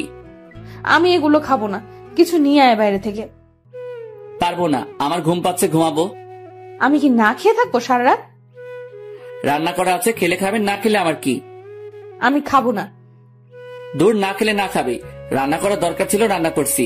খেলে খাবি, না খেলে মশা খা গিয়ে। হাত পা বিছানায় ছড়িয়ে দিয়ে শুয়ে পড়লাম। বিছানা ভিজে ভিজে লাগছে কেন? তাহলে কি আমি হিসু করে দিছি? না, তা কি করে হয়? আম্মু বলে আমি নাকি ল্যাংটা কাল থেকে বিছানায় হিসু করি না। আজকে কি সে রেকর্ড ভেঙে ফেললাম নাকি? না, সেটা কি করে হয়? তাড়াতাড়ি করে উঠে বসে দেখি ম্যাডাম হাতে একটা বালতি নিয়ে দাঁড়িয়ে আছে। তার মানে আমি রেকর্ড ভাঙি নাই, ম্যাডাম পানি ঢেলে দিছে বিছানায়। ম্যাডাম, এটা কি হলো? আপনার জন্য কি একটু শান্তিতে ঘুমাতেও পারবো না? ঘুমাবি মানে কি? আমি জেগে থাকবো, তুই ঘুমাবি সেটা হবে না। অনেক ঘুমাইছিস, এবার উঠে নাস্তা রেডি কর। কালকে সারা রাত খিদের জ্বালায় ঘুমাতে পারিনি। খাবার তো ছিল, না খেলে কি করা থাকে বলেন? বেশি কথা বলবি না, নাস্তা রেডি কর। যাচ্ছি। মেয়েটি কি একটু নরম সুরে কথা বলতে পারে না? সব সময় কেমন যেন খিটখিট করে, ভাল লাগে না। সব সময় ম্যাডামের জ্বালাতন সাথে থাপ্পড় খেতে খেতে এগিয়ে চলছে আমার বিবাহিত প্যারাময় জীবন। বউটা আমার রাগী হলে কি হবে? কোনো খারাপ অভ্যাস নাই, তবে একটা বাজে অভ্যাস আছে, সেটা হলো স্বামীর গায়ে হাত তুলে। এই মেয়ের হাতে এখনো পর্যন্ত কয়টা থাপ্পড় খেয়েছি তার কোনো ঠিক নেই। বিকেলে ঘুমাচ্ছি, এমন সময় মনে হলো ভূমিকম্প শুরু হয়েছে। তাড়াতাড়ি বাইরে বের হতে গিয়ে দেখি মোবাইলে আম্মুর নাম্বার ভাসছে।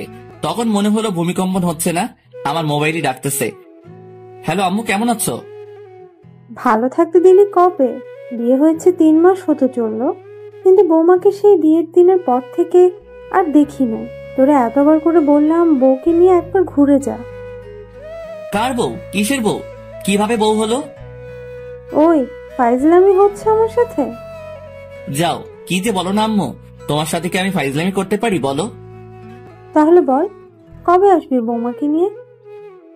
আমি জানি না, জিজ্ঞেস করে দেখি যাই কিনা। তুই নিয়ে আসলে তো আসবে, কালকে নিয়ে আসবি। আচ্ছা, দেখি কি করা যায়। দেখা দেখি কাজ নাই, কালকে আসতে হবে তোদের। আচ্ছা আসবো। এ কেমন বায়না করলো আম্মু? মুরগিকে বলছে বাঘকে ডিনারের জন্য রাজি করাতে, বাঘে যদি আমার চেপে ধরে তাহলে তো আমি শেষ। ম্যাডাম, অনেকদিন হলো কোথাও যাওয়া হয় না, চলেন কোথাও থেকে একটু ঘুরে আসি। মতলব কি সেটা বলতো? মতলব আবার কি হবে? আম্মু ফোন দিয়ে বলছে আপনাকে নিয়ে আমাদের বাড়িতে যেতে কালকে। আপনি কি যাবেন? না, আমি কোথাও যাব না, তুই যা। আচ্ছা ঠিক আছে, আমি যাব। আপনাকে যেতে হবে না? হুম। সকালে ঘুম থেকে উঠে নাস্তা বানিয়ে নাস্তা করে রেডি হয়ে নিলাম। যেতে যেতে এমনি সন্ধ্যা হয়ে যাবে, জ্যামে পড়লে তো অবস্থা হালুয়া হয়ে যাবে। তবুও রওনা দিতে দিতে 9টা বেজে গেল।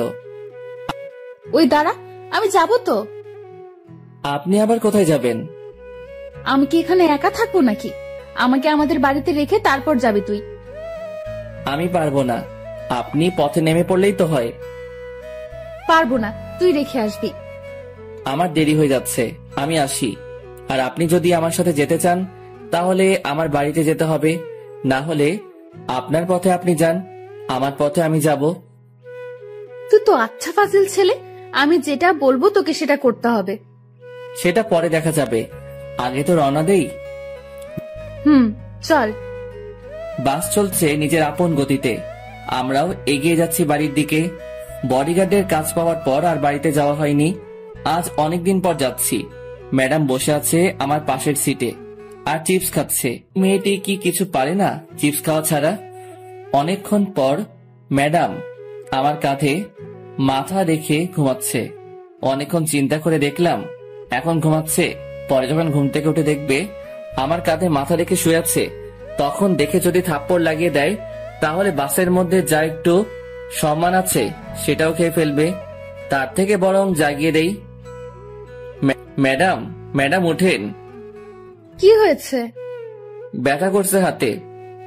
তো আমি কি করব? আপনার জন্য তো এমন হলো। আমি কি করছি? আপনি যদি আমার কাঁধে মাথা না রাখতেন তাহলে ব্যথাও হতো না। এই, তোর লজ্জা করে না? একটা মেয়ের মাথা কাঁধে রাখতে পারিস না? আমার কি ঠেকা পড়ছে যে আপনার মাথা আমার কাঁধে রাখবো? বেশি কথা বলিস কেন? চুপ থাকতে পারিস না? না, পারি না। আবার কথা বলিস মুখে মুখে। এই তালা দিলাম মুখে, আর কোনো কথা বলবো না। বাড়িতে আসতে আসতে 7টা বেজে গেল। পথে একটু কথাও হয়নি ম্যাডামের সাথে। কখন যে বাসার দরজায় এসে দাঁড়িয়েছি নিজেই জানি না। কি রে, কি ভাবছিস? ওহ আম্মু, তুমি? আমি হব নাকি ভূত হবে নাকি?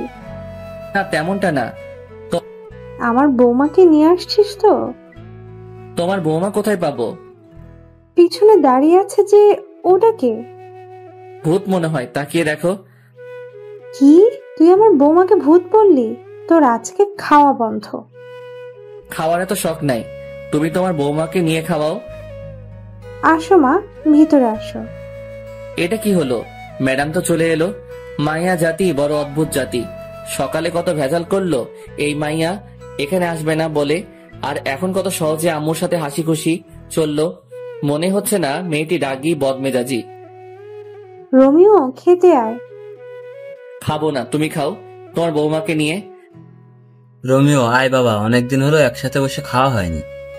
না না, খাবো না, তোমাদের বৌমা আসছে, ওরে নিয়ে খাও। ওই, বেশি বাড়াবাড়ি করবি তো খাওয়ার পাবি না। এই না, তা কি করে হয় আম্মু? তা যদি না হয় তাহলে খেতে আয়। আসছি, হাফ মিনিট দাঁড়াও। দাঁড়ানোর সময় নাই, এই তো আসছি। বসে পড়। এত আয়োজন কখন করলে আম্মু? আমার বৌমা আসবে আর আমি কিছুই রান্না করব না নাকি? আমার জন্য তো কোনোদিন এত কিছু করনি, আজ বৌমা আসছে বলে এত কিছু? আবার যদি শুনি আমার বৌমাকে নিয়ে কোনো কথা বলিস তাহলে তোর কপালে কিছুই জুটবে না। এবার বল কি করবি? কিছুই বলবো না আর, এই চুপ করলাম। বাপরে বাপ, এ কেমন বিচার! আম্মু দেখছি ম্যাডামের দিকে ঝুঁকে পড়ছে। এই মায়া কি কোনো জাদু জানে নাকি? যদি এমন জাদু আমি জানতাম তাহলে কবে ম্যাডামকে থুক্কু বউকে পটিয়ে নিতাম। খাওয়া শেষ করে বাইরে গিয়ে একটু ঘোরাঘুরি করে বাসায় এসে ফ্রেশ হয়ে আমার রুমে ঘুমাতে গেলাম। রুমে ঢুকে দেখি ম্যাডাম বসে আছে বিছানায়। অনেক ক্লান্ত লাগছে, তাই কোনো কথা না বলে বালিশ নিয়ে নিচে শুয়ে পড়লাম। চোখ বন্ধ করার সাথে সাথে বুকের উপর ভারী ভারী লাগছে, সাথে গলা চেপে ধরছে মনে হলো কেউ। চোখ খুলে দেখি ম্যাডাম। আরে আরে, কি করছেন?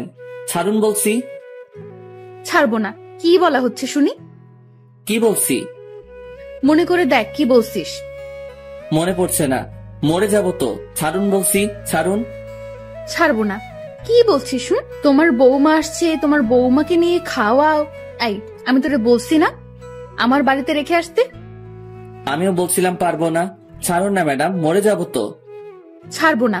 মরে যা, মরে গেলে তো আমি বাঁচি। আমি তো মরবো না। তাহলে আমি তোরে নিজের হাতে খুন করব। পারলে করেন, কে বারণ করছে? মারবো মারবো, সুযোগটা আগে আসুক তারপর। 2 দিন বাড়িতে কাটানোর পর আবার ঢাকায় ফিরে এলাম। তারপর থেকে আগের মতোই চলছে, সব সময় প্যারা দিয়ে চলছে। ম্যাডাম, থুক্কু, বউ। পরদিন বিকালে।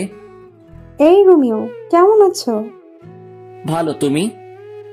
ভালো থাকতে তুমি কোথায় দিচ্ছ? আমি কি করছি? তোমায় যে ভালোবেসে ফেলেছি। ম্যাডাম জানে এটা? পাগল নাকি? তোমার ম্যাডাম জানতে পারলে তো আমাকে মেরে ফেলবে। ওই দিন যা করলো তোমার কথা জিজ্ঞেস করাতে। তাহলে এখন আবার কথা বলছো কেন? তুমিও মরবা, সাথে আমারও মারবা?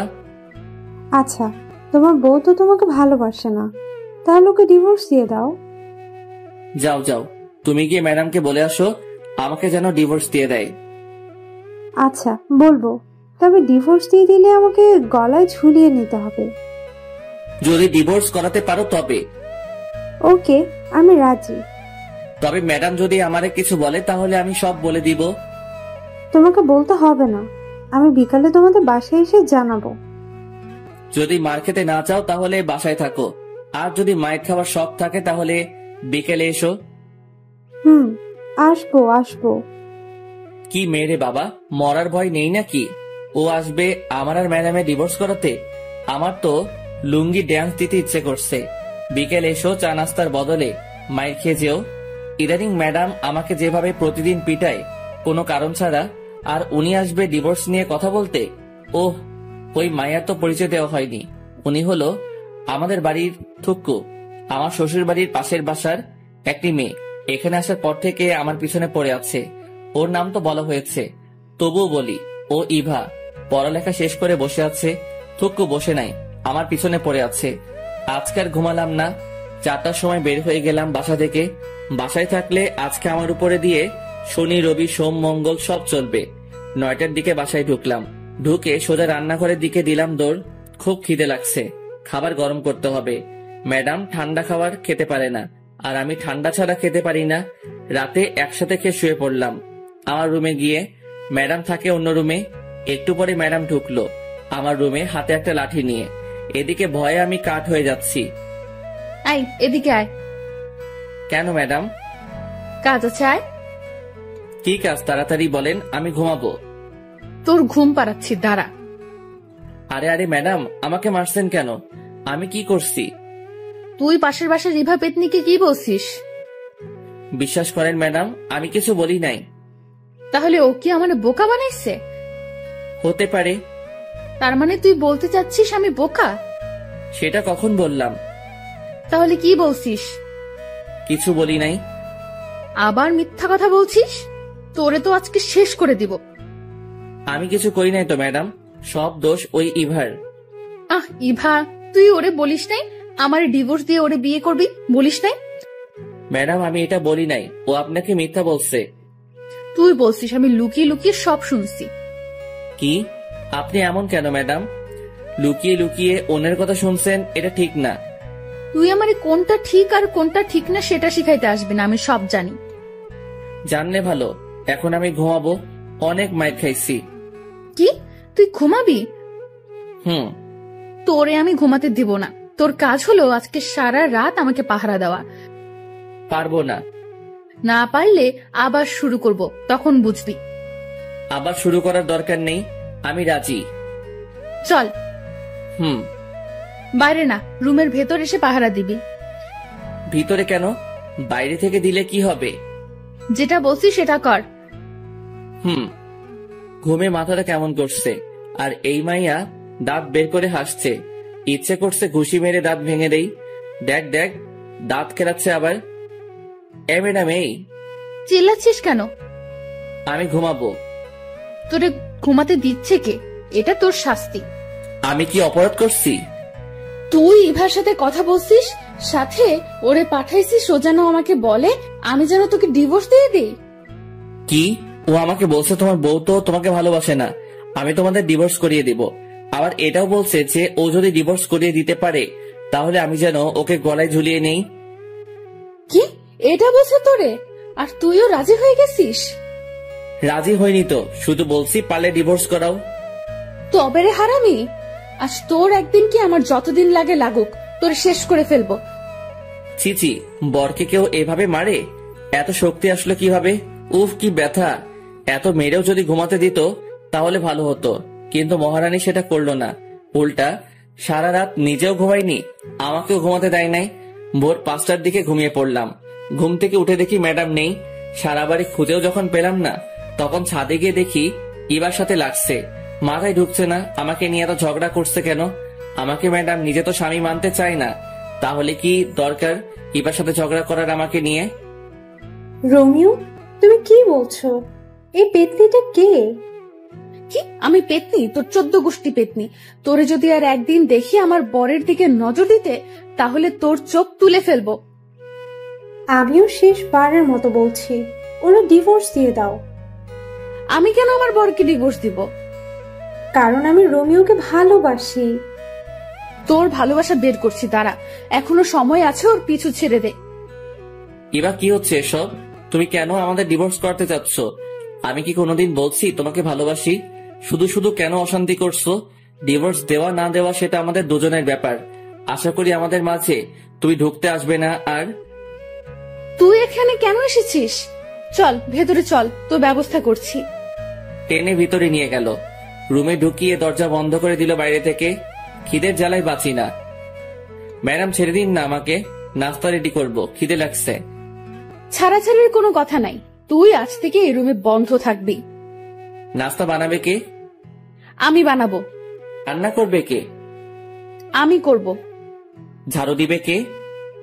আমি দিব। কাপড় কাচবে কে? আমি। ইস, ঢং দেখে বাঁচি না। পারেন তো শুধু শার্ট প্যান্ট পরতে, আর আমারে ধোলাই করতে। কি কি বললি তুই? তোর খাওয়া বন্ধ আজ থেকে। ইয়াক থু, আপনি রান্না করতে পারেন নাকি যে আপনার রান্না খাবো? তোরে আমি মেরে ফেলবো। না মেরে ইভাকে দিয়ে দিন। আবার সেই ভাত? তোর মুখে কি আর কোনো নাম নেই? আছে তো। কে সে? আনন। তবে রে, তোর খাওয়া বন্ধ বলছি, বন্ধ। খাবো না। এসব কি হচ্ছে? কিছুই তো মাথা 16 জিবি মেমোরিতে ঢুকতেছে না। ম্যাডাম কি আমার উপর দুর্বল হয়ে পড়ছে? এটা কি করে সম্ভব? আমি কোথায় আর ম্যাডাম কোথায়? ম্যাডাম কি আমাকে ভালোবেসে ফেলেছে নাকি? যদি ভালো না বাসে তাহলে ইবার সাথে ঝগড়া কেন করছে আমাকে নিয়ে? তবে কি ম্যাডাম আমাকে ভালোবাসে? ম্যাডামের কোনো সারা শব্দ নেই। ম্যাডাম কি করছে দেখা দরকার, কিন্তু কিভাবে দেখবো? ম্যাডাম তো বাইরে থেকে দরজা বন্ধ করে দিচ্ছে। কি করা যায়? পাইছি, জানালা দিয়ে বের হব, কিন্তু কিভাবে? অবশেষে অনেক কষ্টের পর জানালা দিয়ে বের হয়ে ছাদে পৌঁছালাম। এবার দেখার পালা ম্যাডাম কি করে। চুপি চুপি এসে সোফার পিছনে লুকিয়ে পড়লাম। ম্যাডামকে কোথাও দেখছি না। একটু পরে দরজা খুলে বাসায় ঢুকলো, হাতে কয়েকটা প্যাকেট নিয়ে। তারপর গিয়ে ফ্রেশ হয়ে এসে প্লেট নিয়ে আমাকে যে রুমে বন্ধ করে রাখছে সেই রুমে দরজায় গিয়ে বসে খাবার বের করছে। এইদিকে আমার অবস্থা খারাপ হয়ে যাচ্ছে খিদায়। চোখের সামনে গরম গরম বিরিয়ানি দেখে খিদের পরিমাণ আরো 3 গুণ বেড়ে গেল। 2টা প্লেটে বিরিয়ানি বেড়ে রাখছে। রোমিও, চুপ করে আছি। আয় রোমিও, খেতে আয়। এখনো চুপ? ওই আসবি নাকি মাইর খাবি? কোনো সারা শব্দ না পেয়ে রুমে ঢুকলো ম্যাডাম, আর আমি এই সুযোগে একটা প্লেট নিয়ে ডাইনিং টেবিলের নিচে বসে পড়লাম। ওইদিকে ম্যাডাম আমাকে খুঁজে খুঁজে হয়রান হয়ে যাচ্ছে। আমি খাবার তালে আছি। আয় বিড়াল, বের হয়ে আয়। ম্যাডাম, আপনি কখন আসছেন? জানালা কেটে পালিয়ে এসে বসে বসে খাচ্ছিস? এই, তুই না বলছিস আমি রান্না করতে পারি না, তাহলে খাচ্ছিস কেন? আপনার রান্না হলে খেতাম না। কি, এটা আমার রান্না না? কি চিটিং মাইরি! বাইরে থেকে খাবার নিয়ে এসে নিজের নাম দিচ্ছেন। আমি বাইরে থেকে খাবার নিয়ে আসছি, কে বলছে তোকে? আমি দেখছি। তবে রে বান্দর পোলা। ম্যাডাম, এটা কি হলো? কি হয়েছে? আপনার নজর খারাপ হয়ে যাচ্ছে ম্যাডাম। কি কি করছি আমি যে আমার নজর খারাপ হয়ে গেল? একটু আগে যেটা করলেন এটা কি ঠিক করছেন? তুই আজ থেকে আমার সাথে কথা বলবি না। অন্য মেয়েদের সাথে টাঙ্কি মারতে পারিস, তখন কিছু হয় না, আর এখন আমি তোকে একটা কিস দেওয়ায় বলছি আমার নজর খারাপ? কোনোদিনও তোর সাথে কথা বলবো না, তুইও কথা বলতে আসবি না। বলবো না? আপনি কোন দিন কি আমাকে স্বামী সম্মান দিছেন? দেন নাই। কথায় কথায় থাপ্পড় মারতেন, এটা করতেন সেটা করতেন, কথায় কথায় অপমান করতেন। আমি কোনোদিন আপনার কোনো কিছুতে বাধা দেই নাই, আপনিও আমার কোনো কিছুতে বাধা দিবেন না। আজ থেকে আপনার মতো আপনি থাকবেন আর আমার মতো আমি। এটা কি হলো? যা হওয়ার হয়েছে, এত কিছু ভাবার সময় নাই। পেট ভরে গেছে, এখন একটু পাসপোর্ট অফিস থেকে আসি। পাসপোর্ট রেডি হয়ে গেছে, মেসেজ আসছে, ওটা নিয়ে আসি। প্রায় 1 মাস হতে চললো, ম্যাডাম আর আমার কোনো কথা হয় না। দুজনে বাইরে গিয়ে খাবার নিয়ে এসে তারপর নিজেদের রুমে গিয়ে খাই। ম্যাডামের দিকে তাকালে বোঝা যায় ম্যাডাম এখন রাত জাগে। চোখের নিচে কালি জমে গেছে, অগোছালো হয়ে গেছে। আগের মতো জিন্স শার্ট পরে না, সালোয়ার কামিজ এসব পরে। আগের থেকে অনেক সুন্দর লাগে ম্যাডামকে, তবে শাড়ি পরলে আরো সুন্দর লাগতো। বাংলার মেয়েদের শাড়ি ছাড়া মানায় না। ভাবছি একটা ট্রিট দিব ম্যাডামকে। ভিসা, পাসপোর্ট সবকিছু রেডি হয়ে গেছে। সৌদি চলে যাব, আমার বেস্ট ফ্রেন্ড ওখানে থাকে, ওসব ব্যবস্থা করছে। ম্যাডাম, কি? শপিং করতে যাবেন নাকি? যাব না। আর কিন্তু সুযোগ পাবেন না। আবার বলছি, শপিং করতে যাবেন? যাব, নিয়ে চল। চলুন। যাক, যেতে রাজি হয়েছে। দুজনে একসাথে বের হলাম। রিক্সার জন্য দাঁড়িয়ে আছি, এমন সময় দেখি ইভা আসছে। ইভা যদি কিছু বলে এখন, তাহলে আমার আর রক্ষা নাই। এই জান, শোনো না, রাতে ফোন দিলে ছাদে এসো, দুজনে একসাথে চাঁদে। যেখানে বাঘের ভয় সেখানে সন্ধ্যা হয়। কি দরকার ছিল এটা বলার? ফাজিল মাইয়া, লুচ্চা মাইয়া, কি মজা পাই বুঝি না এমন করে। ম্যাডাম, শপিং করতে যাবেন না? দাঁড়া, তোর শপিং বের করছি। তোর ইভাকে শপিং করিয়ে দে, যা। আজ থেকে তোর সাথে আমার কোনো সম্পর্ক নাই। তুই লুকিয়ে লুকিয়ে অন্য মেয়ের সাথে কথা বলিস। ম্যাডাম, আমার কোনো সম্পর্ক নাই কারোর সাথে। ইভা তো অনেক আগে থেকে আমার পিছনে লেগে আছে, সেটা আপনি জানেন। অবশ্যই তোর সাথে ওর সম্পর্ক আছে, না হলে তোরে জান বলে ডাকলো কেন? আমাকে ফাঁসানোর জন্য এটা বলছে। আমি এত কিছু শুনতে চাই না। তোর সাথে সম্পর্ক আছে ওর, না হলে তোরে জান ডাকলো কেন? তুই কোনো কথা বলবি না। হন হন করে বাসায় চলে গেল। ট্রিট আর দেওয়া হলো না। এই ইভার জন্য এত কিছু হলো। কি দরকার আমাকে জান বলে ডাকার? বিয়ের এতদিন পর বউকে থুক্কু ম্যাডামকে শপিং করে দিতে চাইছিলাম, সেটা হলো না এই ইভাটার জন্য। বাড়িতে গিয়ে দেখি ম্যাডাম দরজা বন্ধ করে বসে আছে। ভিতর থেকে ফুপানো শব্দ আসছে। শুধু শুধু ইভার জন্য আজকে ম্যাডাম কাঁদছে। শালার মাইয়া, তোর জন্য আমার লক্ষ্মী বউটা কাঁদছে। ইচ্ছে করছে ইভা মায়াটারে মেরে নাক ভেঙে দেই। ম্যাডাম, খেতে আসুন। খাবো না, তুই খা তোর ইভাকে নিয়ে। ম্যাডাম, বিশ্বাস করেন ওই মাইয়া এটা আপনাকে রাগানোর জন্য বলছে, আমি শিওর। তোরে আমি বিশ্বাস করি না। আমি যে ভালো না সেটা আমি জানি। এবার খেতে আসুন। খাবো না বলছি, খাবো না। আবার যদি খেতে ডাকিস তাহলে তোর খবর আছে। আচ্ছা ঠিক আছে, ডাকবো না। তবে আন্টি ফোন নিয়ে যেতে বলছে, যাবেন নাকি? সেটা দেখা যাবে, তুই কোনো কথা বলবি না। আমার এত ঠেকা পড়ে নাই আপনার সাথে কথা বলতে। আমার সাথে কথা বলা লাগবে কেন? তোর তো অনেকে আছে কথা বলার জন্য। লুচ্চা পোলা, দূর হও আমার সামনে থেকে। আমি কি আপনার সামনে নাকি যে দূর হব? চুপ কর লুচ্চা পোলা, ঘরে বউ রেখে অন্য মেয়ের পেছনে পড়ে থাকিস। তোর সাথে কোনো কথা নেই। আমার এত শখ নেই আপনার সাথে কথা বলার।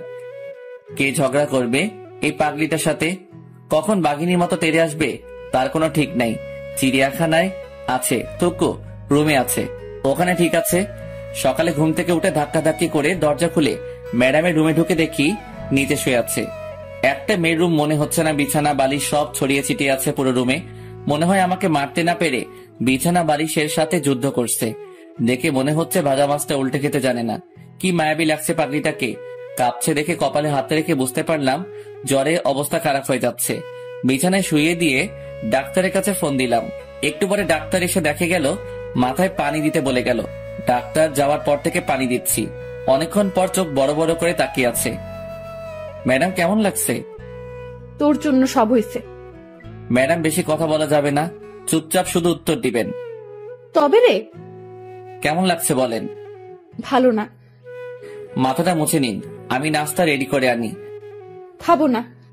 দেখা যাবে। ম্যাডাম হাঁ করুন। আমি খেতে পারবো, তোর কষ্ট হবে না? তাহলে খেয়ে নিন, আমি মেডিসিন নিয়ে আসি। আমি মেডিসিন নিব না। নিতে তো হবে, না হলে সুস্থ হবেন কি করে? সুস্থ হওয়া লাগবে না, তোর জন্য তো আমার এই অবস্থা। বেশি দিন সহ্য করতে হবে না, চলে যাব। কি বললি আবার বলতো, শুনতে পাইনি। না ম্যাডাম কিছু না, একটু একটু করে সুস্থ হচ্ছে ম্যাডাম। 2 দিন পর রাতে আবার জ্বর আসে ম্যাডামের। সারা রাত মাথায় পানি দিয়ে সকালে নাস্তা রেডি করে নিয়ে গেলাম, খাইয়ে দিতে চাইলাম, কিন্তু ম্যাডাম আমার হাতে খাবে না, নিজেই কাপা কাপা হাতে খেলো। কত স্বপ্ন ছিল বউটা নিজের হাতে আমাকে খাইয়ে দিবে, আমিও নিজের হাতে বউকে খাইয়ে দিব। রাতে বউ আমার বুকে মাথা রেখে ঘুমাবে, গভীর রাতে দুজনে একসাথে চন্দ্র বিলাস করব, এক মগে কফি খাবো, নদীর পাড়ে দাঁড়িয়ে দুজনে একসাথে গোধূলি বিকেল দেখব। কিন্তু কিসের কি, স্বপ্ন স্বপ্নই রয়ে গেল। রাতে ম্যাডামের জন্য খাবার নিয়ে গেলাম, ম্যাডামের হাতে প্লেট দিয়ে দিলাম, জানি আমার হাতে খাবে না তাই দিয়ে দিলাম। ম্যাডাম খেয়ে নিন। খাইয়ে দে। ম্যাডাম খেয়ে নিন তো, ঘুমাবো, ভাল লাগছে না। আমাকে খাইয়ে দে, না হলে খাবো না। খাইয়ে দিতে পারবো না, খেলে খাবেন, না খেলে উপোস থাকেন। তুই তো জানিস আমি উপোস থাকতে পারি না, খাইয়ে দে না। আমি পারবো না, তাছাড়া এখন তো আপনি অনেকটা সুস্থ, নিজের হাতে খেতে পারবেন। তাহলে তুই খাইয়ে দিবি না? না। তাহলে আমিও খাবো না। যখন খাইয়ে দিতে চাইছিলাম তখন তো খেতে চাওনি, এখন কেন খাইয়ে দিতে হবে? সেটা আমার ব্যাপার, তুই খাইয়ে দিবি কিনা বল। আচ্ছা বাবা ঠিক আছে, আমি খাইয়ে দিচ্ছি, হা করেন। এই তো লক্ষ্মী বর আমার। দরকার নেই আপনার বর হওয়ার। অন্য কারো হতে যা, তারপর দেখবি আমি কি করি। বকবক না করে খেয়ে নিন তো। খাচ্ছি তো। ম্যাডাম আপনি তো এখন সুস্থ। তো আন্টি ফোন দিয়ে বলছে যেতে। তো যেতে হবে, আমাকে বাড়িতে যেতে হবে আপনাকে রেখে। তুই যাবি না? যাবো তো, চলেন কালকে রওনা দেই। আচ্ছা ঠিক আছে। রাতে ম্যাডামের জ্বর আসতে পারে ভেবে সোফাতে শুয়ে পড়লাম। কিছুক্ষণ পর মোবাইলটা ডেকে উঠে তাকিয়ে দেখি কানন ফোন দিচ্ছে।